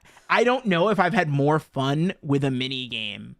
It's kind of like how The Witcher took Gwent out of The Witcher and made its own thing, and people like were so happy over that. And people play Gwent like crazy because they love the mini game so much. I would love Sea of Stars or the creators to do that with Wheels. I think. Yeah, Wheels. It's Wheels so much fun. It can be so much more. They could add so many more layers to it. They can make it its own thing, and people would love it and spend money on it. Yeah, Wheels pretty much was. Honestly, I think other than there's a Trails mini game. Those are probably my favorite two mini games. There's a Trails mini game and Wheels. Those two mini games are probably my two favorite mini games. The Trails mini game doesn't come until like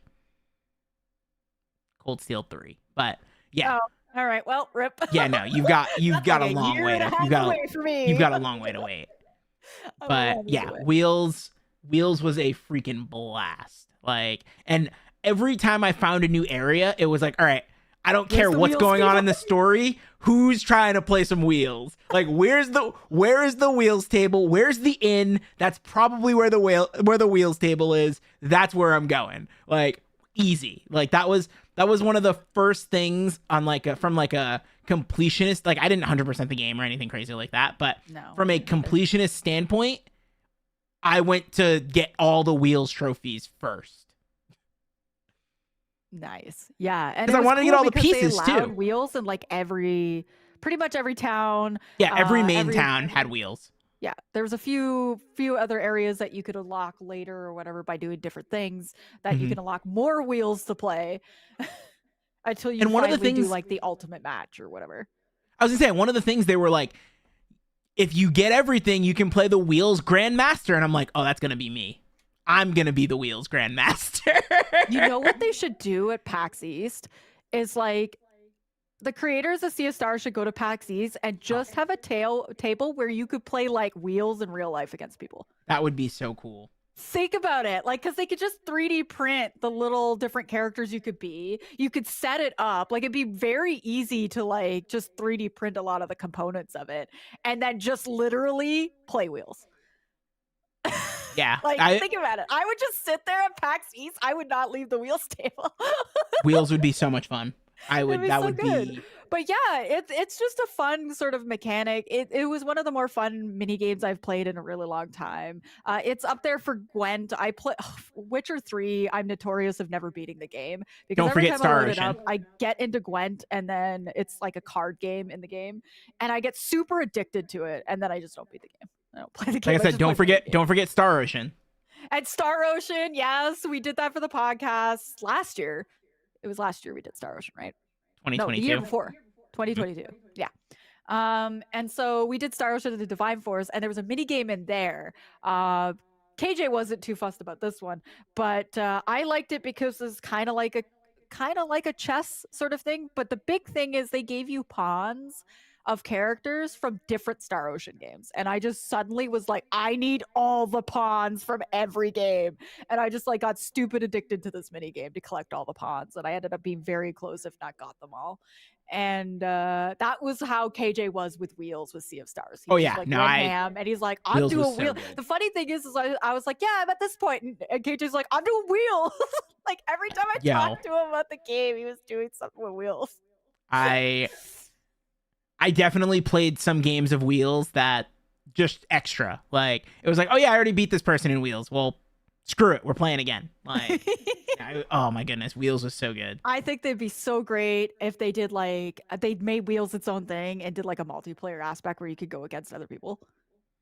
I would do a freaking stream of Wheels. I'd be like, all right, who's challenging me? But yeah, like I think it's a great mini game. I really hope they don't just like leave it in Sea of Stars and never do anything with it ever again, because it's one of those mini games where I'm like, nah, this is such a smart idea.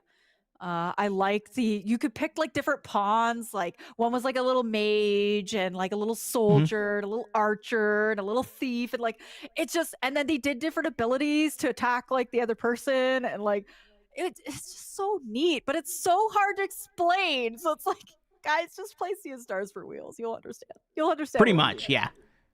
We should just do a video for YouTube for after this of like just you playing Wheels. I would totally play more Wheels. You like a thing of you doing all the different Wheels games, just to show people what it actually is. But yeah, so I forgave the fishing mechanics being bad because they at least had a mini game in it that was good.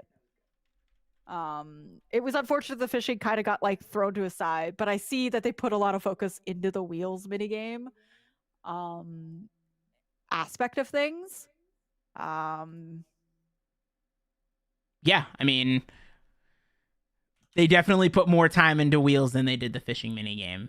I feel like the fishing minigame was like kind of like more or less an afterthought of like, here, you can fish in this game.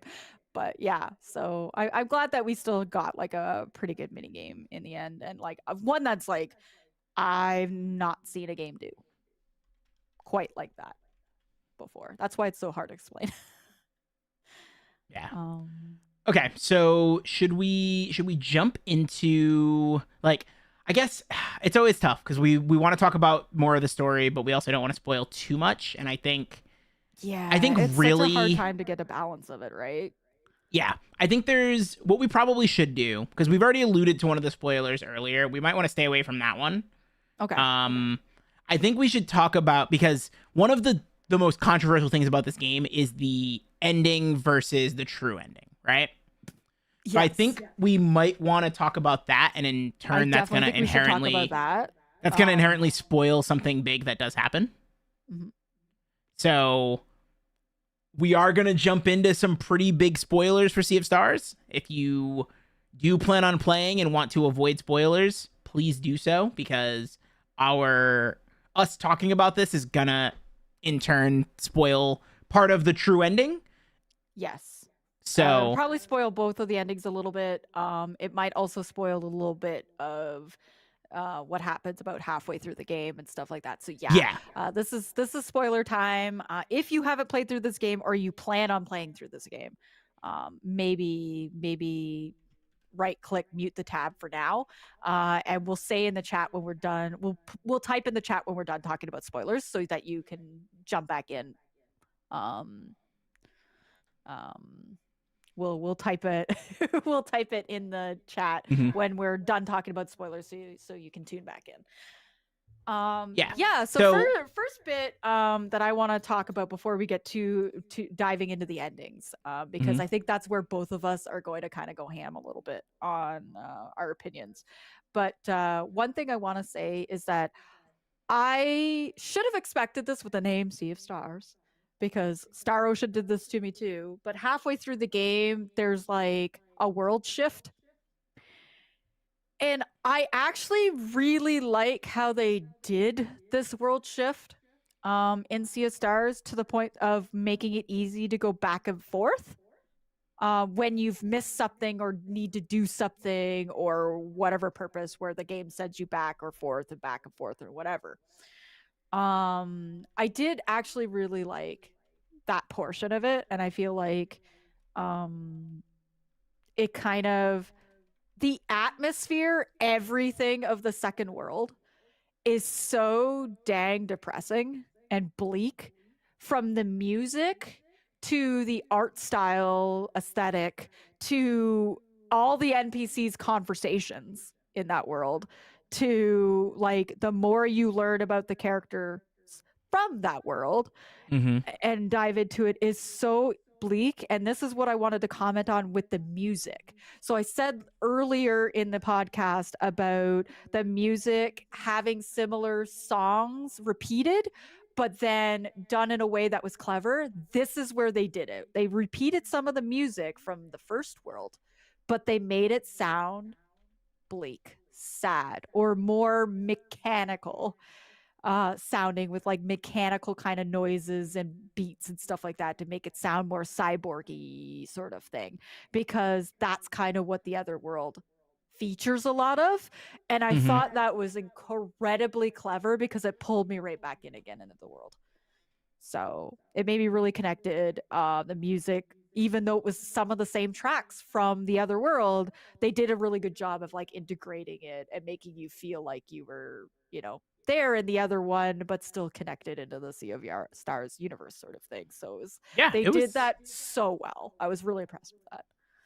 it was cool. I do think and I think the game in general did a good job of that. Just like setting the tone for the game Yes. with it music. We talked about the music earlier, but it was really good. I 100% echo everything you just said there. Yeah.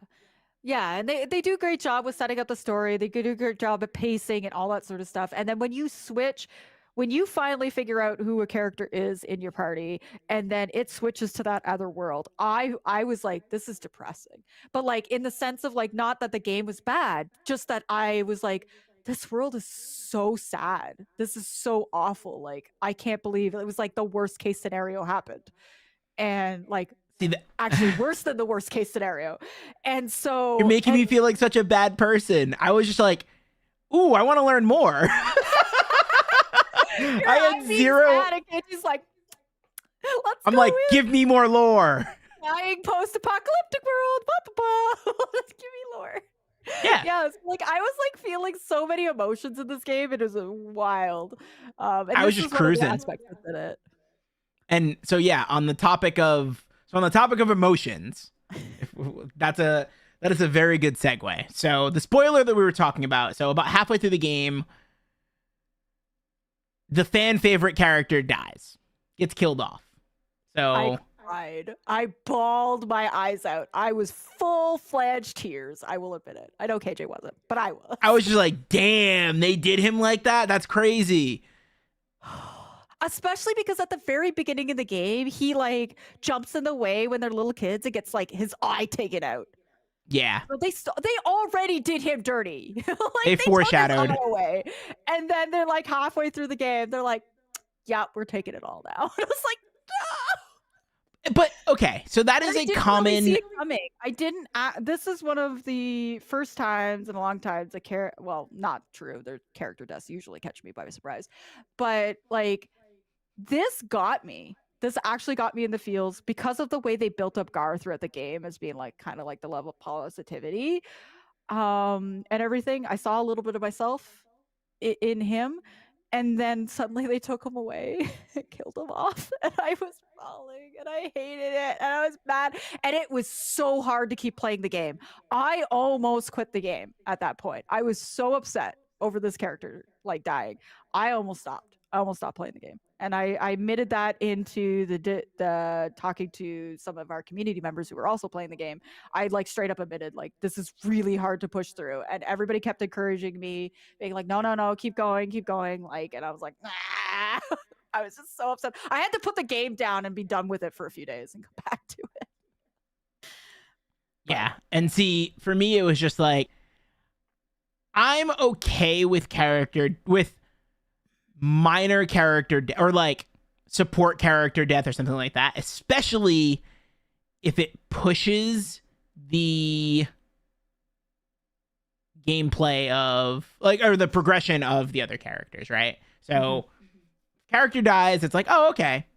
That push if that pushes the growth of the main character or supporting characters or whatever, then I'm cool with it. And it definitely felt like it did that a little bit, and it gave them more of a sense of like why they wanted to keep going. And it unlocked their ultimate moves too. Yeah. And I enjoyed that. I do think that even though I don't think the characters had much growth or development, I do think that that definitely was the big moment that pushed them. Now, my problem with this is, and this happens in a lot of media, is when a big character death like that happens, and I mean, depending on the form of media, like in TV shows and stuff, a lot of people complain and then they kind of like somehow figure out a way to ease a character back in or some crap like that. Yeah. My problem is with the true ending. So, I mean, I guess I have a couple of problems with the ending. I think Polly, you can talk about talk about the one thing, but I'm going to talk about this because my problem is you have such a powerful moment. Mm-hmm. And then with the true ending, you end up in a situation where they basically revert that. And it's like, it's fine. Like, story-wise, it makes sense. Story-wise, why they did, or how they did it, why they did it, all of that makes a ton of sense. However, I don't like it because I would rather the character stay dead and them sort of, their death means something to the characters. But like, really what happened was this character died, so they just took the character away from you for 30-40% of the game, and then the true ending happens and it's like, oh well, now I guess they're kind of back. And it's just like, this is it reverts a meaningful moment in the game. And such a powerful moment too. I was gonna say it was the moment of the game. It was the most if there's I know they probably like hinted little bits of it, but like you're going through they the did game. They definitely foreshadowed a little bit, but still, it's one of those things. It's still one of those things that, like, I mean, it's the same thing.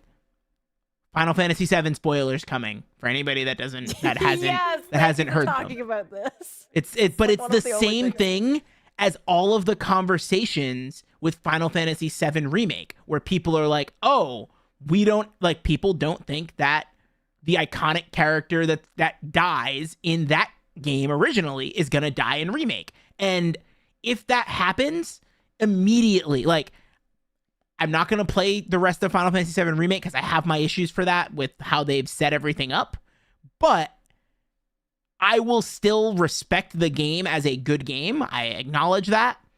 If they don't kill off that character and they continue to call it a remake, that game is trash. I don't care. Like, if they remove the most iconic scene from that game and don't recreate that and try to call it a remake, that game is garbage. Yeah. I'm sorry. I do actually agree with you strongly on that because it is such a pivotal moment of that game that if they do not still have it there, I think they've lost a big pivotal moment piece of that game. And for me, with Garl and the way Sea of Stars did it, is that it was the biggest moment. One of the, like, there's a few little reveals and a few little things with the secondary world and stuff like that were big, but like that was the big. That was the big moment. That was the, oh my God, my heart hurts. That was the part where I almost stopped playing the game. Like, I was super sad about it. Like, that was the thing. And they just snap their fingers and everything's better. And I get that that is a trope with movies and sometimes TV shows and stuff like that, where Soap they operas, set this comics. up where this big iconic character dies or this big person thing, and then they somehow like foreshadow them of being alive. They kind of, again, I don't want to spoil with Final Fantasy VIII for people or whatever, but they've done this like kind of in like they've done the reverse in Final Fantasy games as well as doing it in like Final Fantasy VII where they took the pivot. But in Final Fantasy VII, they took the pivot like that moment and they kept it. And that's why with the remake, I agree with you that if they do not keep that in the game, I feel like they've lost a big part of it. And not only for that character, but both. For a lot of characters. For a lot of characters. Oh, you're talking about, okay, yeah. Yeah, I think, yeah. I agree. Yeah, multiple. I agree. In this instance. Yeah. So it's one of those things where it's like when you go through the normal ending, it stays that way. But the problem with the normal ending on so many different levels is it's boring as shit. Yeah, it just falls flat. You basically... I'm sorry, but the normal ending was absolutely just bland. You don't get any closure. You don't get any closure at all. You don't get a final like real boss fight that's like tied into thing like that. You get kind of like a side kind of final boss thing, but you don't get the final thing and everything, and you just kind of get, okay, they're gonna do this thing for the rest of their lives, and but the pivotal moment of the game is still canon in there. Yeah, he's gone or whatever, and that's that. And you're okay with it. But the ending was bad. Like the ending's just bad all the way around. And it felt incomplete. It felt thing. And I get kind of why, because they want to encourage you to go for the true ending. My problem is they put the true ending behind so much fetch quest stuff and so many little things you now have to do before you can even unlock it, that you're basically, while you're not 100%ing the game, you are getting a vast majority of like doing the game over and over kind of thing, parts over and over and finding stuff, that it was real hard to push through to get to that ending.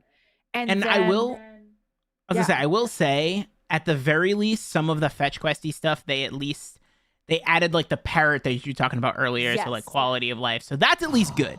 I'm so happy they had that. Yeah, they did give you quality of life for the parrot, so it can tell you like where the rainbow conches are. Which rainbow conches being the collectible item was pretty cool, considering that's like another throwback to the Chrono Cross and Chrono Trigger. But like having to find the rainbow conches, and there's 60 of them, and they're spread across all of the different areas. So and they're also spread across between like doing random side quest type things for various characters and stuff like that. Like there's a lot that you have to do for that. And that's only one. Like there are like 7 or 8 different things that you have to do to unlock it. And it's like some of them are like, it's like beating secret like super bosses. Like there's all kinds of different things. So, or I wouldn't say super bosses, but like secret bosses and stuff like that. Like there's a lot. There's a lot to get the true ending, and like I think I would have been okay with the extra character development bosses for the like the side things and stuff like that, because you do get a little bit more lore on the character and the world. You get some cool lore. That part was fine. The fetching the damn rainbow conches and having to get all of them when it wasn't like, it's not like yeah, they're kind of like an optional thing in the game, which was fun to find. But it wasn't like super clear at the beginning that this would be a thing, that getting to the end of the game and realizing you have, I don't know, 25 or 30 of them missing, and to go back through all of these levels where you are super overpowered, by the way, but you can't not get into combat. Well, and that's not even the worst part, I don't think. The worst part is that there's no like escape rope.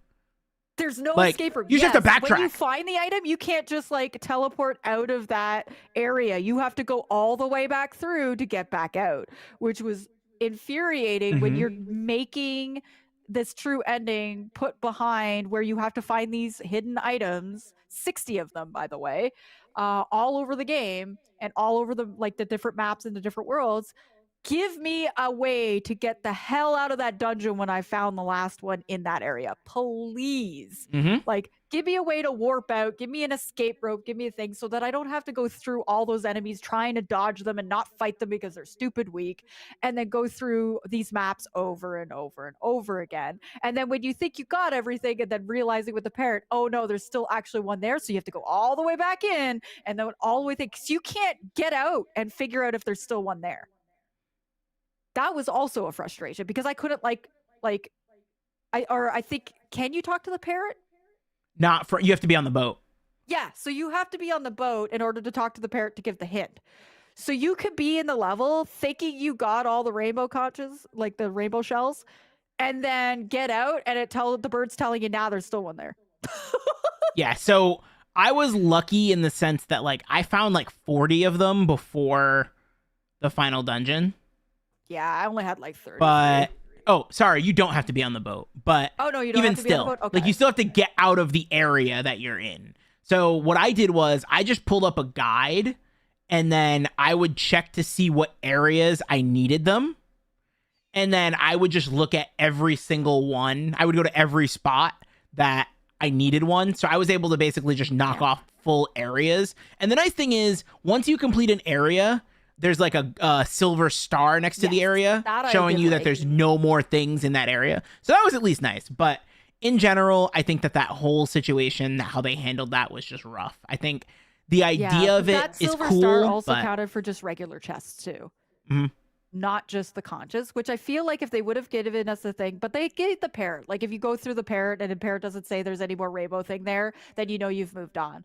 But then when you get I think when you get the stars is when you've gotten all the treasure from that area. I think. I believe I think you're right. I don't remember. Yeah, I don't remember that little aspect because I had done that. But my issue was just like I had to follow a guide for it to find all those conches and stuff like that, because I wanted to streamline it a little bit because I did miss some. Like I only had like 33 or 35 or 36 or something like that by the end. And so going back through, there was a few that I just naturally missed, and then there was a bunch that I missed because I didn't have the mechanics yet. Which I don't really punish myself for that because it's made for you to go back and do it. My issue is sticking the true ending behind that and not just having that be some sort of like an Easter egg. Like if they would have taken that fetch portion out and let people do that if they want to, and maybe they get a little special Easter egg if they did. But like it had nothing to do. It had nothing to do with the true ending. The side content and things like that was mentioned in the true ending. So like your guy, the Living Glass guy, says in the ending sequence, being like, when he's going through the aspect, he's like, you let me be the world champion. You helped me become the world champion. I owe you, like sort of thing. So they bring up like the side content that you did in the true ending for several of the different characters. And so it made sense that, yeah, the optional bosses, the optional things to unlock stuff would be great. I wish they would have just left the rainbow fetch, finding the secret rainbow shells as a side thing that you can just do if you want to do it. Just like getting all the treasure. Getting all the treasure in the game is an achievement on the for Xbox and PlayStation and stuff. So yeah, it could be just like an added little thing like that. Putting the true ending behind that, and then literally my advice is how you and P-Stone did it. And that's just go ham until you get them all in the same day. Just play the game until you get all the rainbow things, and don't stop until you get them all. If you do it like I did, it is almost unbearably painful because I only had like 20 minutes to a half an hour a night to be able to do it because I was so busy with like wedding stuff and convention stuff that I was only able to do little bits. So I'd get like one rainbow or two, and then I'd have to shut the game off. And I did that for like 2 weeks. And it was incredibly painful to the point where like I just wanted to rip my eyes out by the end. I was just so upset and frustrated. And my circumstance is very different than most people, but it's also not everybody has the time to just sit down and go ham and do it. Hmm. So they might only have a little bit to like get the pieces. So I don't think that should have been a part of it. I am a very strong that sucked some of the fun out of the game for me. I don't think they should have put that 60 rainbow shells. Maybe if you really wanted to put it in, 30. Half of them. If you get half of them, it unlocks it. Great. If you get the other half, you get a few little bonus things and you get a little Easter egg or an achievement or whatever. Whatever. For I the people who think want 100% it. it's tough. I think like I would have been fine with it if the true or if the like original ending gave some closure and was better and the true ending was then better. I think I would have been okay with that. Like I'm fine with locking true endings behind things that can be challenging. If the If it's normal ending monotonous, wasn't so bad. Yeah, I might have. yeah, it could have been a little bit better. If the I mean, the I normal don't ending love was it. better, yes. Yeah, I'm But still because not it a was so fan. bad, no. Yeah, I'm still not a fan of locking. Like, don't get me wrong. In general, I'm not a fan of locking an ending behind extra content, especially if it's Fair. the true ending and if it's the canon ending. I want that when I play through the game. However, if they're gonna go that route, make the endings better. That way, it feels worth it. Like I didn't feel like don't get me wrong. My problem was I played through the game, didn't feel like the ending was good. So I didn't feel like I got the closure that I felt I deserved for playing the game, which literally meant I had to do the true ending Yes. to get that closure, and I didn't like that. Yeah, that was my you're 100%, you hit the nail on the head. If they would have had the normal ending be better and Mhm. being more fulfilling and then have the true ending being something a little extra that you could do and then doing all the rainbow and stuff like that, it wouldn't have felt so jarring and it wouldn't have felt as disappointing because the regular ending just didn't feel like an ending, a conclusion, anything.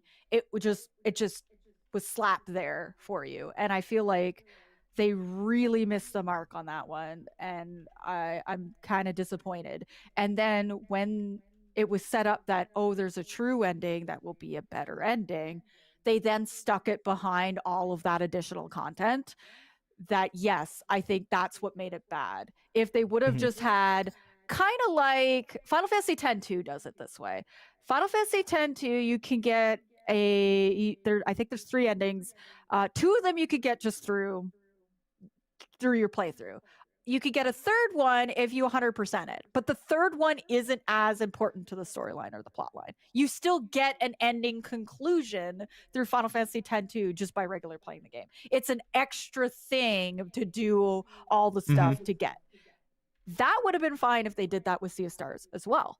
If we would have got a good ending that felt concluded and fulfilling, and then they put the stuff to make you get a true ending, I probably might have been able to do it with a little bit more of my head held high sort of scenario. But because the ending is so bad, you feel forced to do it if you want any kind of a good conclusion. Otherwise, you just have a bad taste in your mouth with the game. That like I didn't want to end the game off because so much of this game was so good that I was like, I can't leave this off of like just doing this ending and moving on with my life and being like, this sucked. Like, because that's just gonna zap a lot of the fun and love of this game out for me. So I felt pressure to do it and also like forced to do it, even just by the game because the ending sucks so bad. That I putting all those rainbow conchas and all those things and the like building up the town and all these freaking things into it made it way more painful than it should have been. Yeah. And if I didn't do a lot of that stuff while I was playing the game, I definitely would not have. I would have been. It would have left more of a sour taste in my mouth than it did. Like for me, I missed so many of the conchas and stuff like that because again, I thought they were just an optional thing. If I was told at the beginning that I would need them all, absolutely freaking thing. And that's what I encourage people when I hear people are newly playing this game. I was like, follow a guide to get these damn things. I Do it. agree. Like, just do it. That way you can get them as you go through the game. So there's not as much. You'll still need to backtrack because there's ones locked behind mechanics. Yeah. But you won't have to do as much as I did.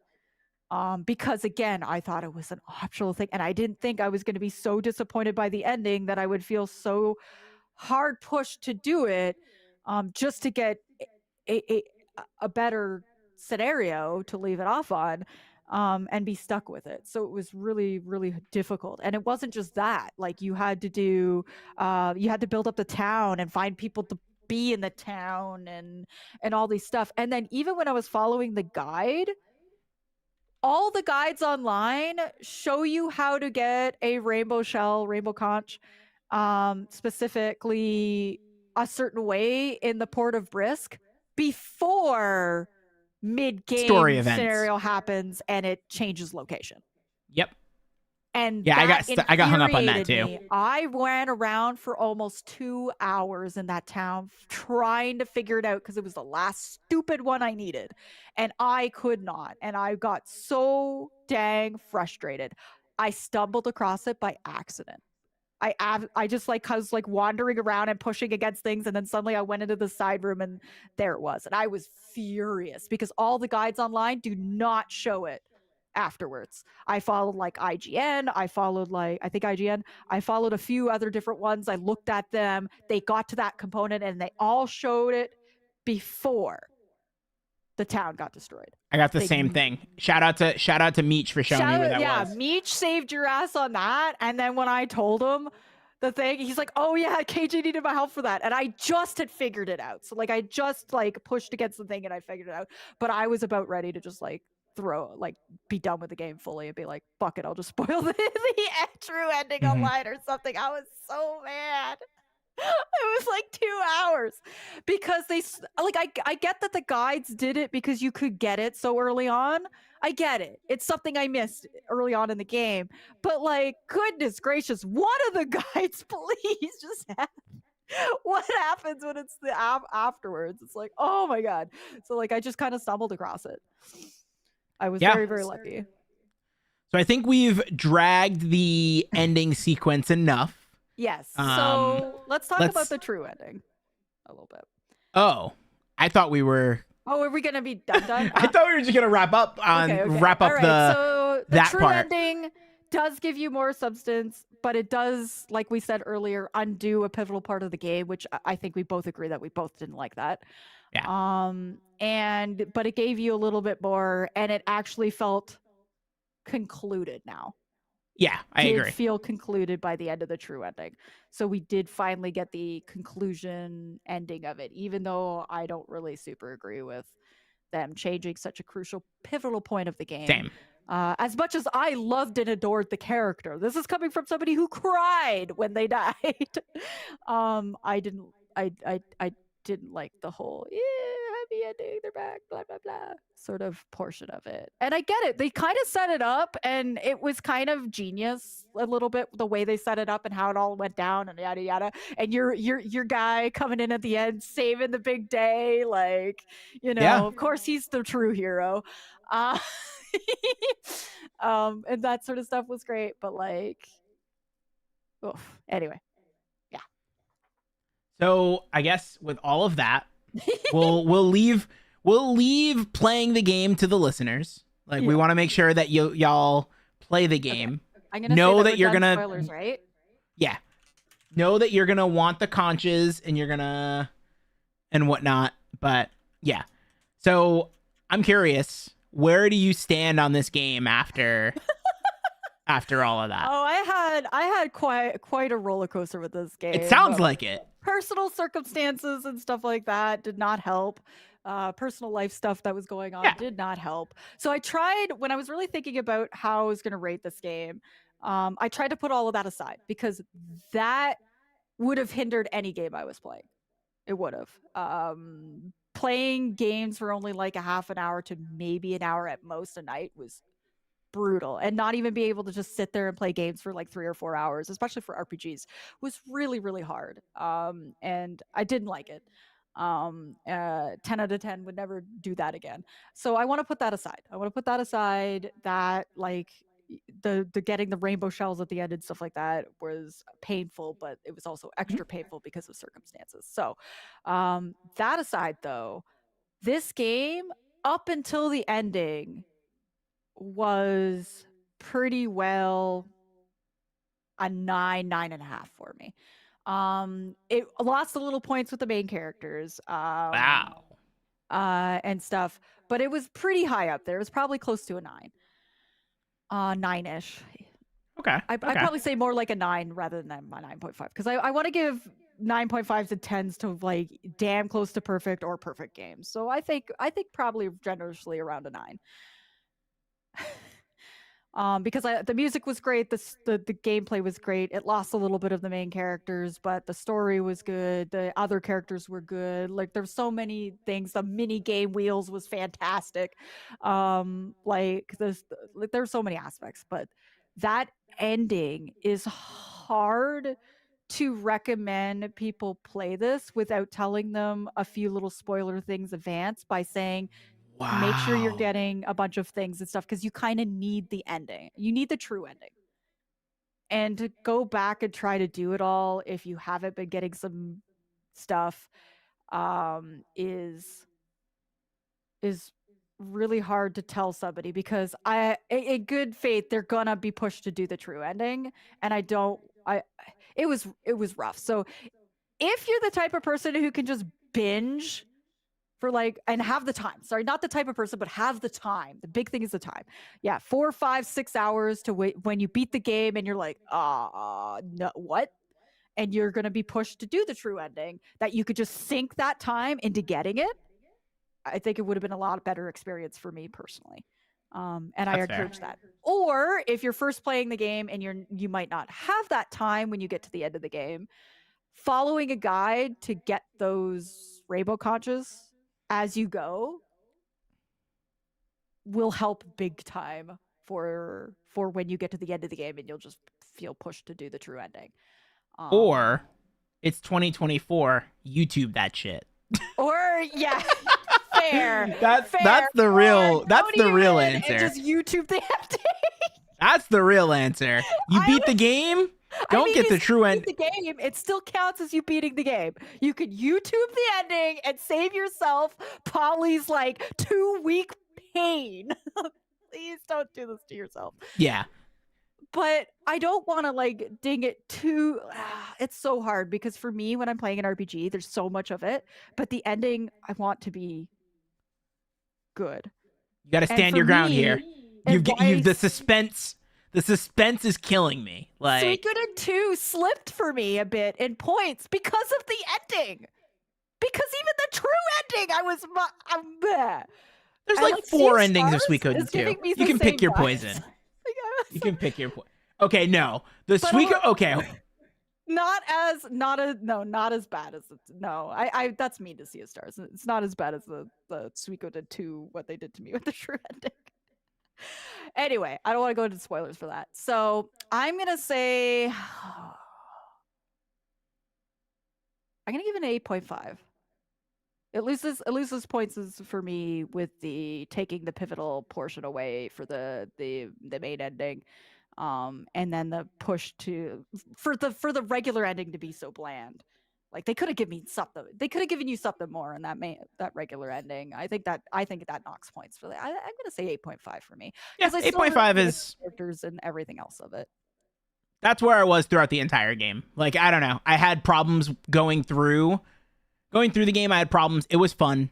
I can't knock it on that. It was fun. The story kept me on the edge of my seat at times. It was good. I enjoyed it. I enjoyed a lot of the plot twists. The characters, I expressed my issue with the characters. It was really, really tough for me to get behind the main characters. And I think, especially when I'm getting into a game, if there's not like if everything else isn't like overwhelmingly incredible, then the characters will break immersion for me very quickly. So if I can't love or hate characters very quickly in a game, then like the immersion is broken. And I think that's something for me. I know that's a me thing, but yeah, that's definitely something. So yeah, I think 8.5 is where I land as well. Yeah. But I would recommend it. I would recommend it too. Yeah. And I think that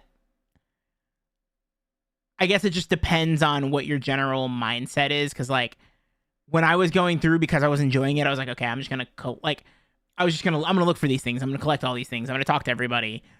And so I kind of just did that. And I had a sneaking suspicion that the conchas were going to be important. I didn't think it was going to be true ending important. So I was trying to get as many of them as possible. So I think that was another mindset. Like I was expecting them to be like like an ultra, like some kind of super weapon or like ultimate weapon or something like that. So I was didn't know expecting there was more gonna be of quite as many in the game as they gave you. Because by the time, like they don't tell you, it's almost halfway through the game when you finally get to that person who you can exchange them with for items. yeah. So I actually didn't know how many. I thought they were going to be a lot less than what Mhm. like. I thought I was pretty on par because I was looking for stuff, or whatever. Some of them I missed in some obvious places, and I was really kicking myself when I had to go back and grab them. But I was talking to people and going through and stuff like that. And the one thing is like I accidentally like just skipped over Brisk. When you get to Brisk and you do the thing and then you leave, I just left. Like I didn't explore the town. I was like, this is too big. I'm leaving. It was like Wow. one of the And there's only like things I did 10 of too. them. Yeah, There's like 10 or 12 10 of them in Brisk. there. I was so mad. Because, like, again, I thought they were going to be a lot more rare. So I thought they were going to be a little bit more sparring than they were. And then when you finally talk to the guy who's like, oh, yeah, there's 60. I was like, what? And by the time Mhm. you get to him, it's almost halfway through the game, or that component almost halfway. And so then I'm like, oh, well, maybe I'll still keep finding the question mark. And so yeah, so I again, I didn't think they would be ending specific though. I thought they were just going to be like cool ultimate weapon or something like that. Yeah. But yeah, yeah, I would recommend this game. It's beautiful. The graphics are great. For the most part, the story's really good. The music's really good. The mini game wheels, even if you just play the mini game, play the freaking mini game, was so much fun. And everything that, but it knocked points. It knocked points off of like the main character stuff or whatever. It knocked points off. Um, it knocked point one for fishing. I was a little. I'm somebody who likes fishing mini games in games, so I knocked a point one of a point off my score. Would have been 8.6. No, it might have actually had a little bit more, maybe 8.7 or 8.8, if the fishing mini game would have been better. But that was kind of disappointing. Yeah, I think I think it's settling at like the 8.5 myself because it's like it's good. I would recommend it. It's just not quite to the Fair level enough. of the 9 that but it started out like in a 9. Like it started out in the 9s for me. It did start off strong. I agree. It starts off pretty strong, yeah. And I know there's been a couple complaints of like people saying it was slow in the beginning, but I only found it like it wasn't like Chained Echoes 9 hours into the game still slow. It was like maybe a couple of hours of like going from them being kids to adults. They got through that pretty quickly, but that's the only aspect that I could imagine that was slow. Besides the end of finding all the stupid conchas. I'm gonna be salty for that forever. All right. So with that, I think the way we're gonna do this, or the way we should do this, is for the recording, we're going to announce what the next game is going to be. So the first game of 2024. And then we have a little video trailer for all of y'all that are in the YouTube chat. We do. So KJ worked hard. So yeah, we have a list of games that are going to be that we're going to be going through. I think it's 8 of them. We've kind of combined a couple of months just because like depending on Polly's con schedule, or like I have a bunch of like weddings and stuff I have to go to this year, like vacations that I'm gonna be taking. So it's gonna be the case where I'm gonna be out for a couple of weeks at a time in some cases. So Yeah. yeah, we're going to be playing 8 games this year. The first game that we're going to be playing is Grandia 3. So we're going to be starting that and going forward. So a couple of changes. So our general idea of this is we're going to be trying to shoot for either the last Tuesday or Thursday of the month for every live podcast episode. Yes. And Yeah. then by the end of the week where the live podcast airs, we'll make sure that everything is pushed up to all of the other platforms, whether it's Spotify or Google or any of that stuff. So by the end of the Amazon week, and everything, yeah. basically by the end of the by the beginning of the following month, we'll have the recorded podcast up. So there is that. And yeah, I think that's gonna be huge. I think we're trying to basically stay super consistent. We are gonna have you'll probably see us on now Twitter and TikTok. So we'll have both tweets that we're gonna be going out trying to like get interaction with the general community, as well as TikToks that we'll have mostly for like the games that we're playing, but as well as just like general stuff. So that's Yes. generally how we're trying to do things. We're trying to get more of a presence and then build up a community. And then after that, we'll probably start growing this thing a bit more. So Yeah, exactly. And so we wanted to give you guys a timeline to always sort of expect. So as we're playing the games through the month, or some of the games are doubled up, where it's like, for example, the game, there's one game that's like March and April. So we will aim to do the podcast episode either the last Tuesday or the last Thursday of the final month. So for March, April, it will be the end of April. But the thing that we realize is like doing that or whatever might lose a little bit of like that energy and stuff. So we want to get more on TikTok, Twitter, and even doing like YouTube shorts and like shorter videos and stuff like that to keep you guys like engaged with everything, but also to just kind of like build it up and build awareness and everything during while that's taking a while. And we tried to put longer games, longer RPGs that will take longer anyway, in those doubled up months that we had to do, mhm. to so that we had a little bit more time to complete it and get as much of the game done as we possibly could. But also for anybody joining in with us who want to play the game as well, you also get a little bit more time. So KJ and I have been talking a lot about it. We were really excited about it. We're really hyped to come back at things at full swing, and so expecting very soon, tomorrow, there will be a turn-based tangents Twitter account, as well as a TikTok one that him and I are going to be doing like videos and stuff for, which is going to be great. We're going to be experimenting with some stuff to kind of keep like regular like social media kind of presence and stuff like that, and to, that you guys could comment on and see the posts and see the videos and react to and stuff. And maybe sometimes it'll be like a little bit of the game, of like a situation in the game that happened or whatever, and Mhm. like stuff like that. But yeah, we're going to be trying to like tie it back into everything. But I'm really excited about it. He's really excited about it. And yeah, so Grandia 3 is the first game. We did Grandia 1 as it was the first game we did for the podcast, wasn't it? Yeah. Yeah, Grandia 1 was our first game that we did for the podcast when we first started. And so Grandia 3 is now the first one to start off 2024 for our month of January.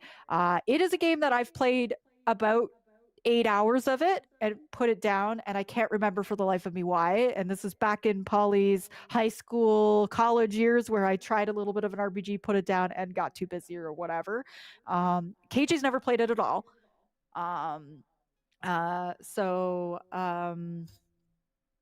everything. So yeah, so we're gonna be starting with Grandia 3, and I'm really excited to dive into it because we both really loved Grandia 1. I've played Grandia 2 and I really love Grandia 2. KJ's planning to play it, I think, this year. Um, I think Grandia 2 is on your list, or is on your list. Yeah, Grandia 2 Um, is on my list. Yes. and And then so Grandia 2, he's gonna be streaming it or playing it this year. And so we have Grandia 3. Luckily we don't have to play it like they don't you don't play them in order. That's why we're going with 3 as first. Yeah.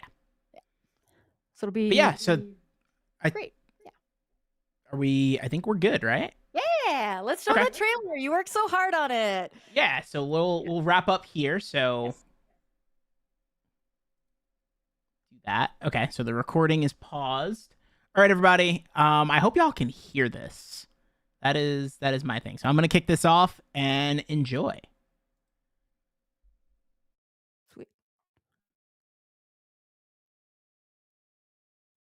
I'm so excited.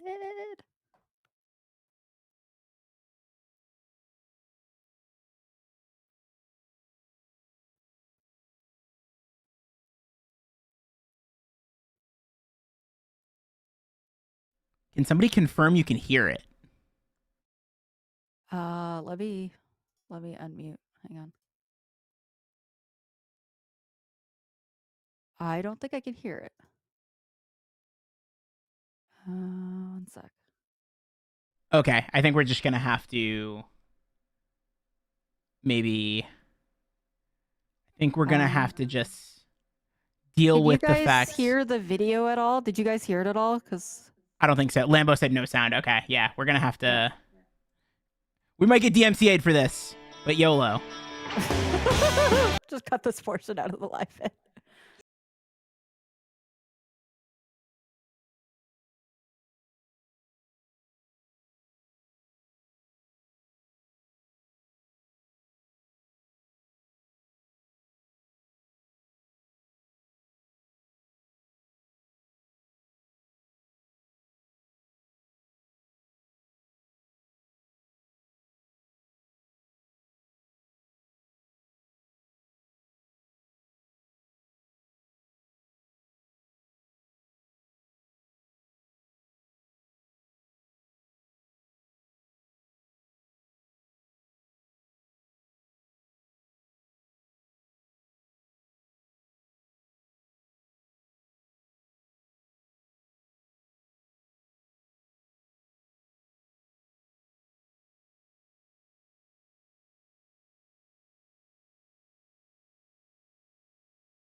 And yeah, thank you everybody for watching the trailer. So yeah, we've got a lot of fun games.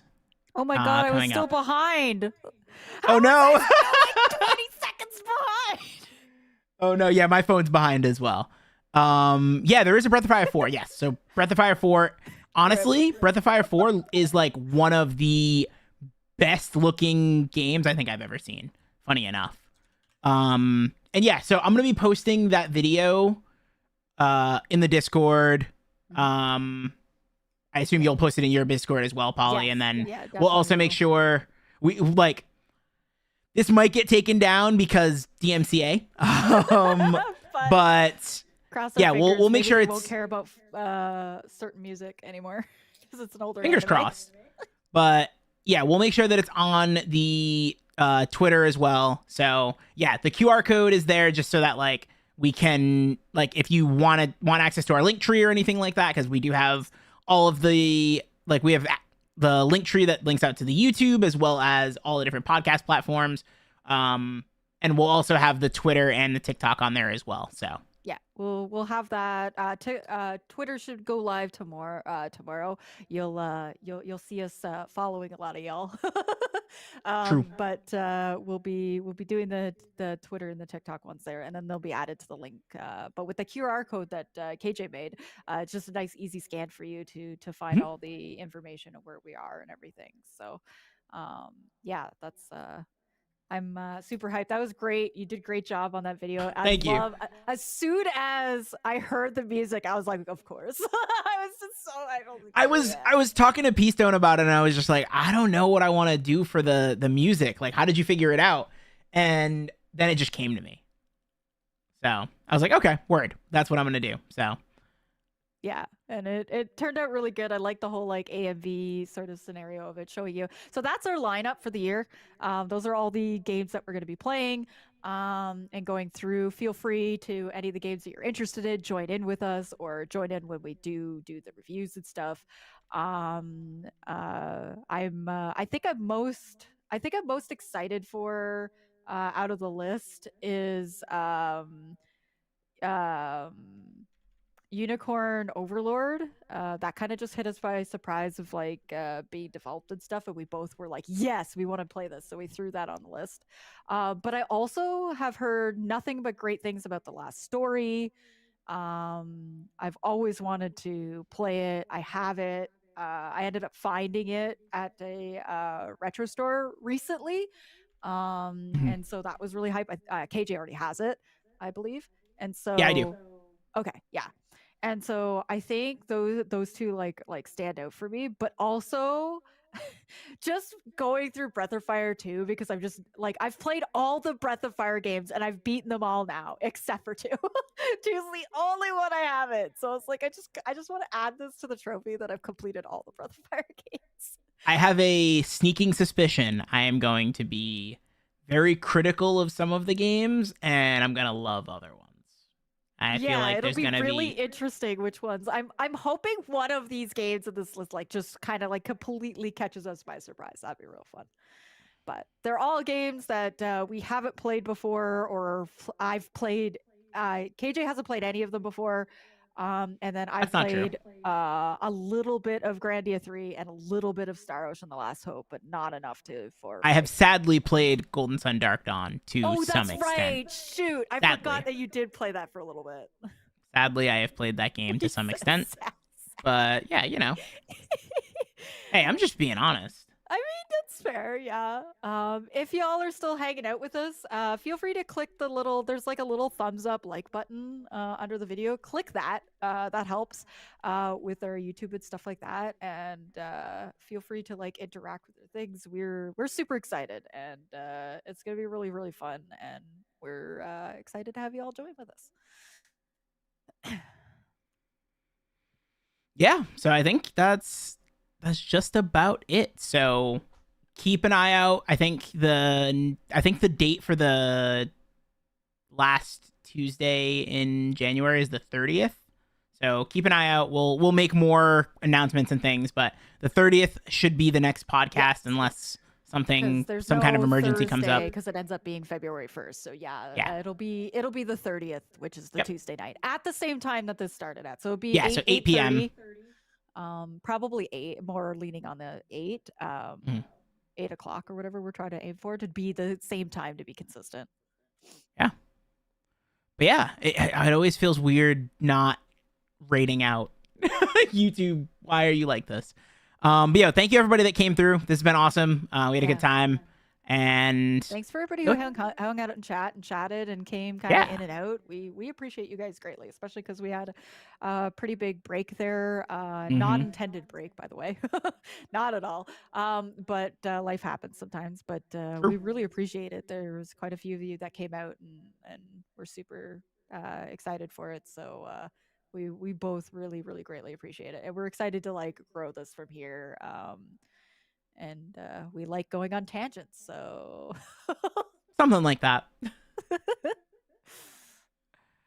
All right, so we will catch y'all on the 30th. Raid. I'm so used to streaming. Yeah, it feels so weird. It's so weird. Yeah. Bye, everyone. All right. Bye, guys. Get those Grandia 3 copies. They're cheap.